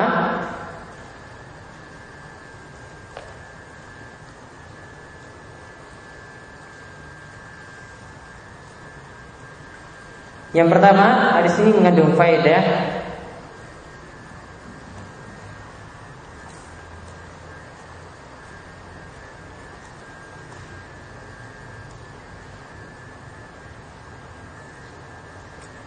jadi kalau kita lihat terlebih dahulu, hadis ini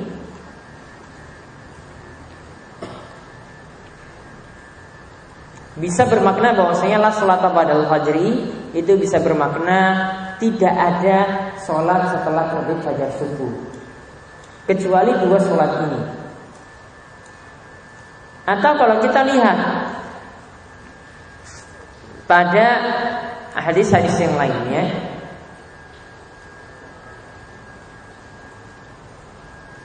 bahwasanya kalau hadis-hadis yang lainnya itu sifatnya umum.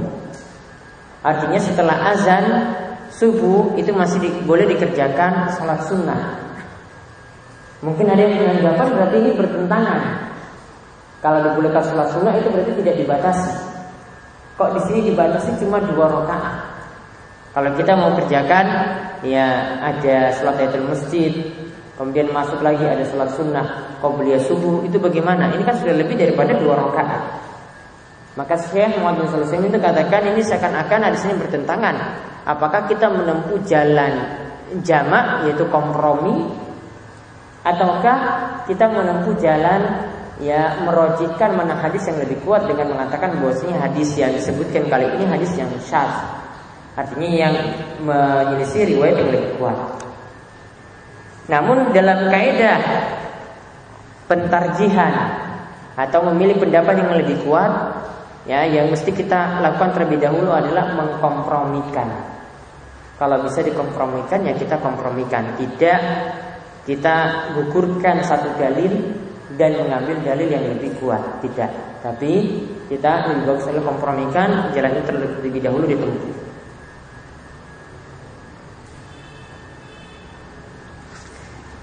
Lalu kalau kita kompromikan bagaimana? Berarti hadis ini masih bisa diamalkan. Artinya yang lebih bagus setelah terbit fajar subuh, ya kita mengerjakan sholat cuma 2 rakaat ini, yaitu sholat sunnah qobliyah subuh, toh saja. Dan dalam riwayat yang lain Nabi SAW itu kerjakan sholat sunnah qobliyah subuh itu dengan rakaat yang ringkas. Sebagaimana diterangkan bahwasanya beliau mengerjakan ya cuma membaca surat Al-Kafirun dan surat Al-Ikhlas. Dan itu dikatakan bahwasanya beliau itu mengerjakannya dengan takfif, begitu ringkas. Salat tersebut dikerjakan begitu ringkas, artinya tidak dikerjakan dengan waktu yang lama. Ya, beliau mengerjakan sangat cepat, sampai Aisyah itu mengatakan beliau kerjakan itu sangat cepat. Artinya tetap rukun-rukun dipenuhi.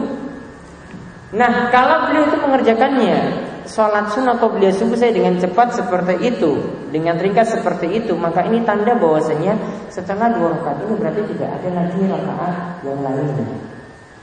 Jadi kalau pemahaman hadis ini menunjukkan bahwasanya di sini diamalkan, dan kita katakan bahwasanya yang lebih bagus setelah terbit fajar subuh cuma mengerjakan 2 rakaat sholat sunnah fajar saja. Lalu bagaimana kalau ada yang mengerjakan tahiyatul masjid? Begitu juga ada yang mengerjakan sholat sunnah wudu. Maka sebagaimana sudah dijelaskan pada pertemuan sebelumnya, sebagaimana yang ada dalam sesi tanya jawab, ya, sudah kami terangkan bahwasanya sholat tersebut bisa digabungkan dengan sholat rawatib. Sholat tersebut bisa digabungkan dengan sholat rawatib, ya, karena untuk sholat wudu itu tidak dimaksudkan secara zatnya. Kemudian untuk sholat sunnah tahiyatul masjid juga tidak dimaksudkan secara zatnya. Artinya kita tidak diperintahkan kerjakan sholat sunnah wudu, tidak diperintahkan kerjakan sholat sunnah yang namanya tahiyatul masjid. Ya, dalam hadis tidak disebutkan itu namanya tahiyatul masjid tidak. Namun diperintahkan setelah wudu kerjakan sholat sunnah 2 rakaat. Setelah masuk masjid sebelum duduk kerjakan sholat sunnah 2 rakaat. Itu berarti bisa dirangkap dengan sholat sunnah rawatib. Sehingga kesimpulannya yang lebih afdal di sini adalah mengerjakan sholat setelah terbit fajar subuh adalah cuma 2 rakaat ini saja.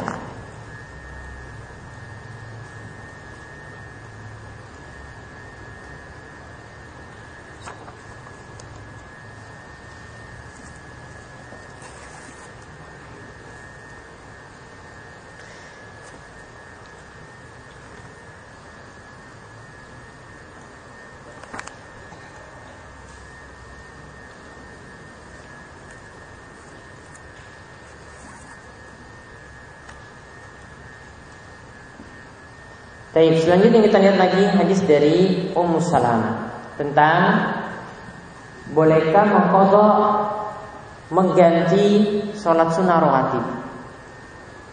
Misalnya kita tidak mengerjakan sholat sunnah rawatib zuhur, bolehkah mengqadhanya ya dengan mengerjakan sholat sunnah rawatib tersebut. Misalnya qabliyah zuhur tidak sempat mengerjakan, sudah imam itu sudah melaksanakan sholat atau iqamah sudah dikumandangkan, berarti kan tidak ada lagi sholat sunnah. Apakah boleh sholat sunnah qabliyah zuhur ini dikerjakan ya di luar waktunya, artinya setelah sholat zuhur kita kerjakan atau mungkin pada waktu asar kita kerjakan? Baik, kita lihat di sini ada hadis dari Ummi Salamah radhiyallahu anha, ia berkata, "Shalla Rasulullah sallallahu alaihi wasallam al-asra." Rasulullah SAW itu pernah melaksanakan salat asar. Summa dakhala baiti, kemudian dia memasuki rumahku. Kemudian Nabi SAW itu memasuki rumah, yaitu rumah Ummi Salamah. Fa shalla rak'atain, lalu beliau melaksanakan salat 2 rakaat. Fa sa'altuhu, lalu aku menanyakan hal tersebut kepada baginda Nabi sallallahu alaihi wasallam. Faqala, ya, lalu Nabi SAW itu menjawab ya pertanyaan dari Ummi Salamah. Kenapa Ummi Salamah itu menanyakan apa salat yang engkau kerjakan? Kemudian Nabi SAW itu menjawab, ya, syugiltu an rak'ataini ba'da dhuhri fa shalaituhuma al-an. Aku telah disibukkan dengan 2 rakaat setelah zuhur, lalu aku mengerjakan 2 rakaat setelah zuhur, itu aku kerjakan saat ini. Dan ingat, ini setelah melaksanakan salat asar, dikerjakan di rumah. Berarti salat sunnah ba'da zuhur ini Nabi SAW mengerjakannya setelah salat asar. Kemudian faqultu, aku katakan, yaitu Ummi Salamah katakan, afana qadihima idza fatata, apakah aku juga semisal itu ketika aku luput mengerjakan sholat rawatib tadi, yaitu ba'da zuhur tadi, aku boleh mengqadhanya seperti itu? Kemudian Nabi SAW katakan, la, tidak. Akhrajahu Ahmad, disebutkan oleh Ahmad.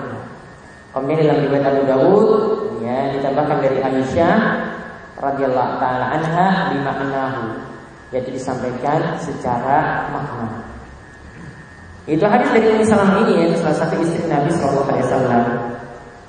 Jadi di mana Ummi Salamah di sini menikah dengan Nabi sallallahu alaihi wasallam itu setelah suaminya itu mati. Setelah suaminya itu meninggal dunia, kemudian ketika meninggal dunia, dia mengucapkan doa saat suaminya mati tersebut, saat suaminya meninggal dunia, Allahumma ajurni fi musibati wa akhlif li khairan minha. Ya Allah, berilah ganjaran terhadap musibahku, dan ya, yaitu berilah ganjaran kepada dalam musibahku ini, ya, artinya berilah pahala dan gantilah dengan kebaikan. Gantilah musibah tersebut dengan kebaikan. Maka ini berdasarkan hadis, ya, yaitu ketika seorang muslim mendapati musibah kemudian dia ucapkan doa tersebut, maka ajarallahu wa akhlafa khairan minha. Maka Nabi SAW katakan orang tersebut itu akan diberikan pahala dan akan diganti dengan yang lebih baik. Ternyata Ummi Salamah ketika membaca doa seperti ini, ya, saat suaminya itu meninggal, kemudian ya dia mendapatkan ganti, benar mendapatkan ganti setelah itu, setelah masa iddahnya itu rampung, Rasulullah SAW itu melamarnya dan dia menikah dengan baginda Nabi SAW, mendapatkan ganti, bahkan mendapatkan ganti yang lebih baik, karena Nabi SAW itu lebih utama daripada Abu Salamah, ya, lebih utama daripada Abu Salamah, di mana mereka berdua, yaitu Abu Salamah dan Abu Salamah juga sudah punya anak yang namanya Umar bin Abi Salamah, di mana ketika dia itu kecil, dia diasuh oleh Nabi Sallallahu Alaihi Wasallam. Kemudian ketika Nabi SAW itu merawatnya atau makan dengannya, kemudian Nabi SAW itu mengatakan kepada dia, "Qul biyaminik," ya, makanlah dengan tanganmu. "Qul bimayalik," ya, dan makanlah apa yang ada di sekitarmu. Di awalnya Nabi SAW katakan samillah, sebutlah nama Allah sebelum makan. "Qul biyaminik," makanlah dengan tanganmu, dan ya makanlah apa yang ada di dekatmu, bukan yang jauh darimu. Nah, ini sedikit kisah tentang Ummu Salamah. Nah, kalau kita lihat di sini dari tekstual di sini dalam perkataan yang terakhir ya dapat kita simpulkan bahwasanya ketika Ummu Salamah itu menanyakan pada Rasul Sallallahu Alaihi Wasallam, apakah aku boleh mengqadha sholat ba'da zuhur tadi itu sama sepertimu? Kemudian Nabi Sallallahu itu menjawab bagaimana? Tidak boleh. Berarti kalau lihat dari hadis ini dapat kita katakan bahwasanya tambahan ini menunjukkan mengqadha salat sunnah rawatib seperti ini adalah khusus untuk Nabi Sallallahu Alaihi Wasallam, yaitu terkhusus untuk Nabi saja, tidak yang lainnya. Namun diberi catatan di sini tambahan, mulai dari perkataan qultu dan seterusnya. Qultu afana bihima iza fatatna, apakah aku bisa mengkodoknya ketika aku luput? Tambahan tersebut dhaif. Awalnya itu sahih karena awalnya terdapat dalam hadis sahihain Bukhari Muslim. Yang mulai dari kalimat tadi, perkataan Ummu Salamah ketika bertanya pada Nabi SAW yang terakhir tadi, itu tambahannya dhaif. Sehingga kalau tambahan itu dhaif berarti menunjukkan apa? Kembalikan hadis ini secara umum, artinya bukan khusus untuk Nabi Sallallahu Alaihi Wasallam, bukan khusus untuk Nabi Sallallahu Alaihi Wasallam. Artinya, ya, sholat rawatib ini bisa diqadha oleh yang lainnya. Ya, sholat rawatib ini bisa diqadha oleh yang lainnya ketika ada kesibukan, ya, sehingga tidak bisa mengerjakannya saat itu, atau ya dia mungkin ketiduran baru datang ke masjid ketika imam sudah langsung melaksanakan sholat sehingga tidak bisa mengerjakan sholat sunnah rawatib sebelum sholat, maka bisa mengkodoknya ketika itu. Baik, maka faedah yang bisa kita ambil yang pertama, hadis ini tidak khusus untuk Nabi Sallallahu Alaihi Wasallam. Hadis Ummu Salamah tidak khusus untuk Nabi Sallallahu Alaihi Wasallam. Karena apa tadi? Tambahan perkataan Ummu Salamah yang terakhir itu adalah tambahan yang dhaif.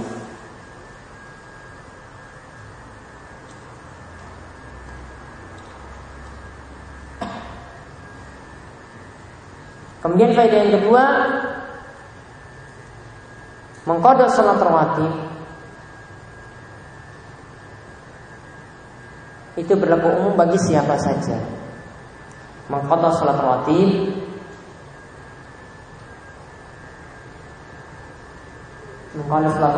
berlaku umum untuk siapa saja.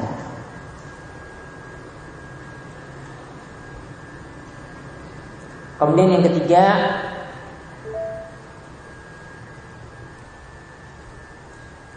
boleh mengerjakan sholat sunnah setelah asar jika punya sebab. Boleh mengerjakan sholat sunnah setelah asar jika punya sebab.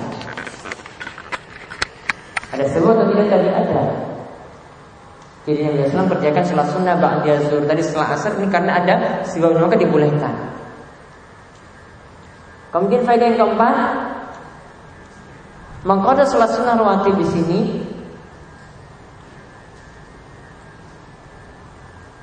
hanya dibolehkan jika ada sebab, seperti lupa atau adanya kesibukan, seperti lupa atau adanya kesibukan atau ketiduran. Boleh dia mengqadha.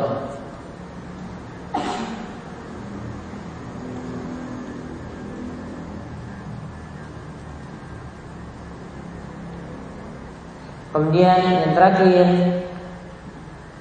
namun terlarang menjadikan rutinitas dalam mengqadha salat sunnah rawatib ini. Jadi tidak boleh dijadikan rutinitas. Wah, saya qadha terus, tidak boleh. Saya kerjakan setelah salat asar terus, ya tidak boleh. Memang dalam riwayat ini, dalam riwayat yang lainnya disebutkan bahwasanya ini ada riwayat dari tentang percakapan antara Abu Salamah bin Abdurrahman dia pernah bertanya kepada Aisyah radhiyallahu anha tentang 2 rakaat yang Nabi SAW kerjakan setelah asar. Tentang 2 rakaat yang Nabi SAW kerjakan setelah asar. Kemudian Aisyah itu mengatakan karena yusolli lima qabla asri. Asalnya Nabi SAW itu mengerjakan sholat yang ba'diyah asar tadi beliau kerjakan sebelum asar. Summa innahu syaghala anhuma. Namun beliau itu kesibukan dari mengerjakan 2 rakaat tersebut.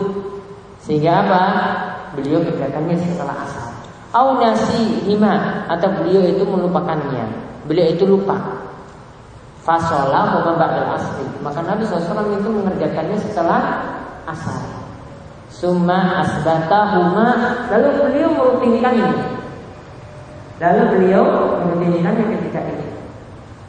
Ya, wa kana idza shalla sholatan asbataha. Dan Nabi SAW ketika mengerjakan satu salat beliau biasanya rutin mengerjakannya seperti itu.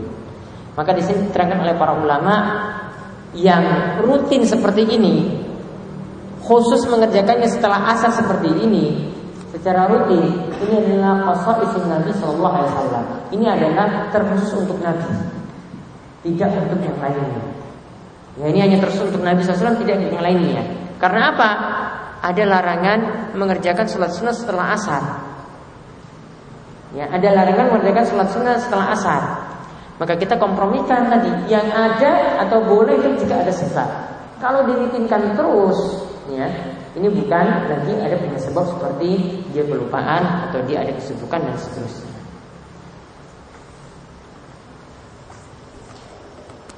Nah, demikian ini rampung tentang masalah waktu-waktu sholat.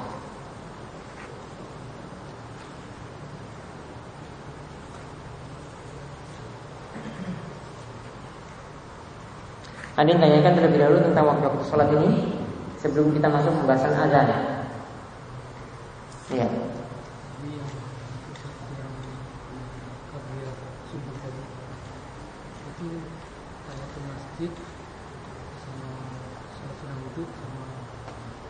Rawatib 3 sholat tadi bisa digabungkan, jadi diniatkan sholat sunnah qobliyah subuh saja. Ada lagi?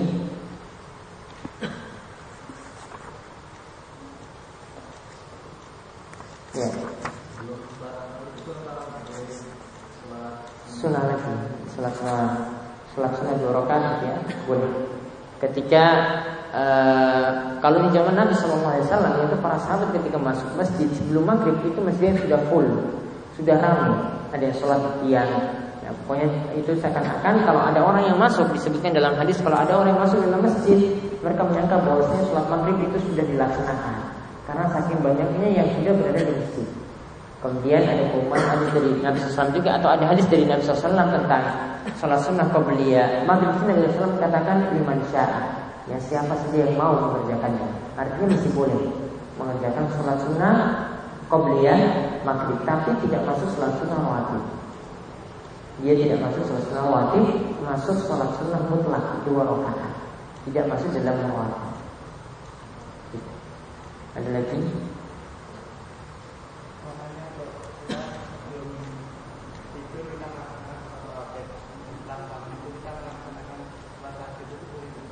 Setelah sebelum tidur kita melaksanakan sholat rawatib, sholat witir, terus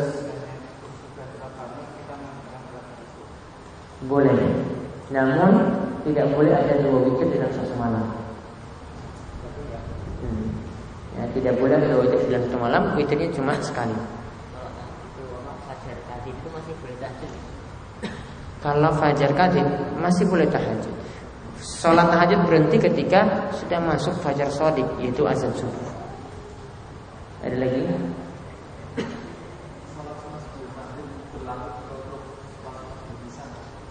Berlaku. Karena Nabi SAW katakan, ya, di antara fikul adzanain, di antara 2 azan, maksudnya antara azan dan iqamah itu ada 2 rakaat sholat sunnah. Ada sholat sunnah di situ. Jadi boleh mengerjakan sholat sunnah mutlak, termasuk sebelum isya, masuk dalam pengumuman hadis tersebut. Ada lagi? Kita lanjutkan sekarang tentang azan. Adzan ini kadang juga dimaksudkan untuk iqamah.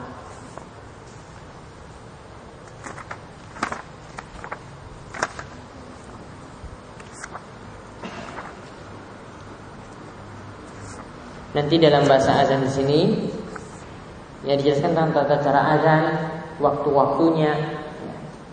Waktu-waktunya sudah dibahas di depan, tapi nanti tata caranya nanti akan lebih detail akan dibahas di sini. Nah, azan secara bahasa itu maknanya adalah iklam, memberitahukan atau mengumumkan.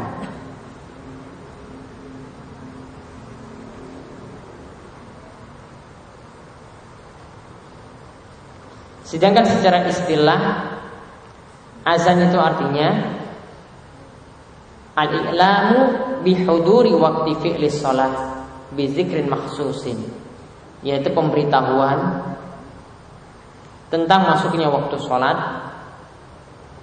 dengan mengucapkan zikir tertentu atau dengan mengucapkan lafaz tertentu saat azan.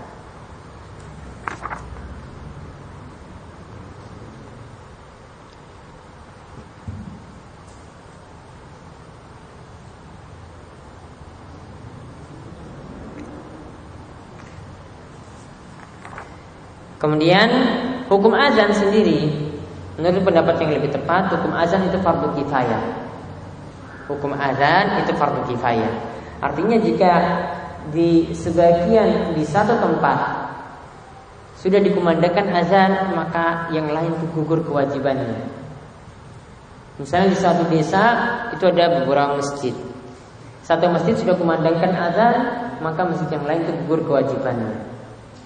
Ya, masjid yang lain itu gugur kewajibannya. Namun kalau tidak ada di satu kampung tersebut yang kumandangkan azan, maka semuanya berdosa.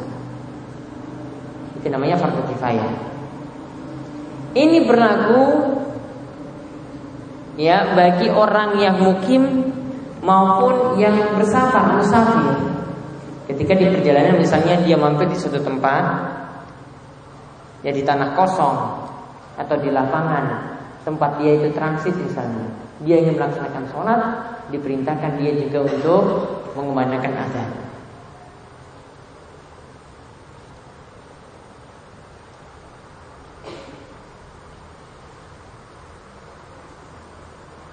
Kemudian azan ini disyariatkan sejak tahun pertama Hijriah. Inilah pendapat yang lebih tepat, sebagaimana dipilih juga oleh Imam Ibnu Hajar dalam Fathul Bari.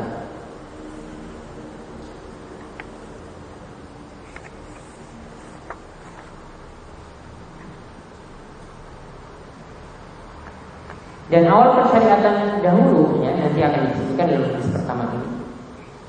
Azan itu asalnya itu dari mimpi seorang sahabat, kemudian sampaikan kepada Nabi SAW tentang bagaimana mengumumkan waktu sholat. Kemudian Nabi SAW itu membenarkannya dan menetapkan azan ini sebagai penetapan untuk memanggil jamaah hadir ke masjid. Awalnya itu beberapa sahabat itu mengusulkan bagaimana bisa kita itu memanggil para jamaah untuk sholat. Ada yang mengusulkan ya memanggilnya dengan memakai lonceng. Memakai lonceng berarti apa? Mirip seperti ibadahnya orang Nasrani. Dan ada yang mengusulkan lagi memakai trompet. Ya, memakai trompet. Dan disebutkan lagi ini adalah ya budayanya orang Yahudi. Ya, kayak anak-anak muda sekarang kalau tahun baru pakai trompet, ya, atau supporter itu pakai trompet. Nah, itu budayanya Yahudi. Ya, itu budaya Yahudi. Jadi lonceng tadi itu budaya Nasrani, kemudian trompet itu budayanya Yahudi. Lalu diberikanlah solusi, mending daripada mukul-mukul seperti itu, loncengnya dipukul, trompetnya itu ditiup, pakai zikir saja untuk memanggil, lebih berfaedah, lebih bermanfaat. Ya, maka ditetapkanlah kumandang azan dengan bacaan zikir seperti itu. Nah, kita lihat di sini langsung pada hadis yang pertama tentang tata cara azan. Artinya apa yang diucapkan ketika azan atau bagaimana caranya. Yaitu hadisnya dari Abdullah bin Zaid bin Abdi Rabbih radhiyallahu anhu. Ia berkata, "Tafa bi wa ana naimun." Tafa bi wa ana naimun rajulun. Yaitu ada seseorang yang mengelilingiku, ya, dan ketika itu aku dalam keadaan tidur. Faqal, maka dia itu mengatakan, ya, takul, ucapkanlah Allahu Akbar, Allahu Akbar. Jadi ketika Abdullah bin Zaid itu tidur, kemudian ada orang, ya, ini dalam mimpi, ada orang yang mengatakan padanya, ucapkanlah Allahu Akbar, Allahu Akbar. Fadzakarul adzan, maka diucapkanlah dalam hadis itu ucapan azan bitarbi'it takbir. Bitarbi'it takbir itu maksudnya ucapkanlah azan Allahu Akbar yang disebut 4 kali. Ya, Allahu Akbar ini disebut 4 kali. Kita kalau azan sebut Allahu Akbar pertama kali berapa kali? 4 kan? Allahu Akbar, Allahu Akbar. Terus diulang lagi kan? Allahu Akbar, Allahu Akbar. Berarti ada berapa? 4. Bighairi tarjiyah, tanpa diulang. Maksudnya di sini, ya. Nanti kalau dalam ucapan asyhadu alla ilaha illallah, ada dalam hadis yang lain itu caranya itu dengan tarjiyah. Jadi nanti ada 2 sebenarnya. Ucapan azan itu ada 2. Yang pertama ini yang disebutkan dalam hadis Abdullah bin Zaid ini. Jadi Allahu Akbar yang 4 kali, asyhadu an la ilaha illallah itu 2 kali, asyhadu anna Muhammadar Rasulullah 2 kali. Sudah berapa berarti? 8 ya. Allahu Akbar 4, asyhadu an la ilaha illallah 2, asyhadu anna Muhammadar Rasulullah 2, 8. Kemudian hayya 'alas shalah 2, ya, jadi 10. Hayya 'alal falah 2, jadi 12. Kemudian terus apa?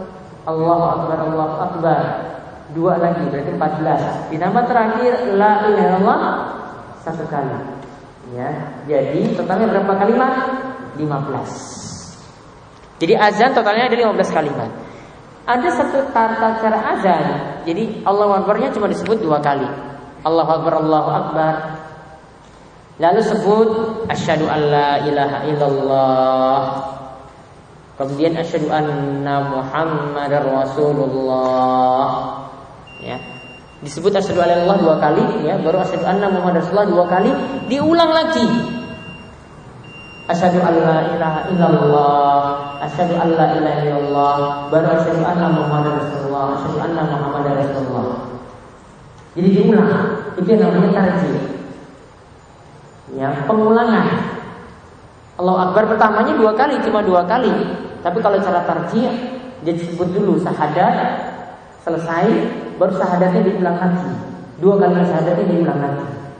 Itu namanya apa? Tarjih. Ini dimasukkan dalam hadis ini. Wal iqamah furada, dan iqamah itu cuma sekali. Dapat iqamah kan cuma Allahu Akbar aja 2 kali, ya. Sama kalau iqamatis shalah itu 2 kali. Tapi asyhadu an la itu sekali, asyhadu anna Muhammadar Rasulullah sekali, hayya 'alas shalah itu sekali, hayya 'alal falah itu sekali. Ya, baru Allahu Akbar, Allahu Akbar, la ilaha illallah 2 kali, Allahu Akbar, la ilaha illallah, Allahu Akbar 2 kali, la ilaha illallah itu sekali. Ya. Tapi yang tadi dari syahadat dan hayya 'alas shalah, hayya 'alal falah itu cuma sekali. Maka disebut iqamah itu furoda sekali. Illa qad qamatis shalah, kecuali kalimat qad qamatis shalah diucapkan berapa kali? 2 kali. Ya. Kemudian nanti lafaz selanjutnya insyaallah kita akan lanjutkan nanti setelah salat. Sallallahu alaihi wa sallam Muhammadin wa ala alihi wasallam ajma'in. Alhamdulillah.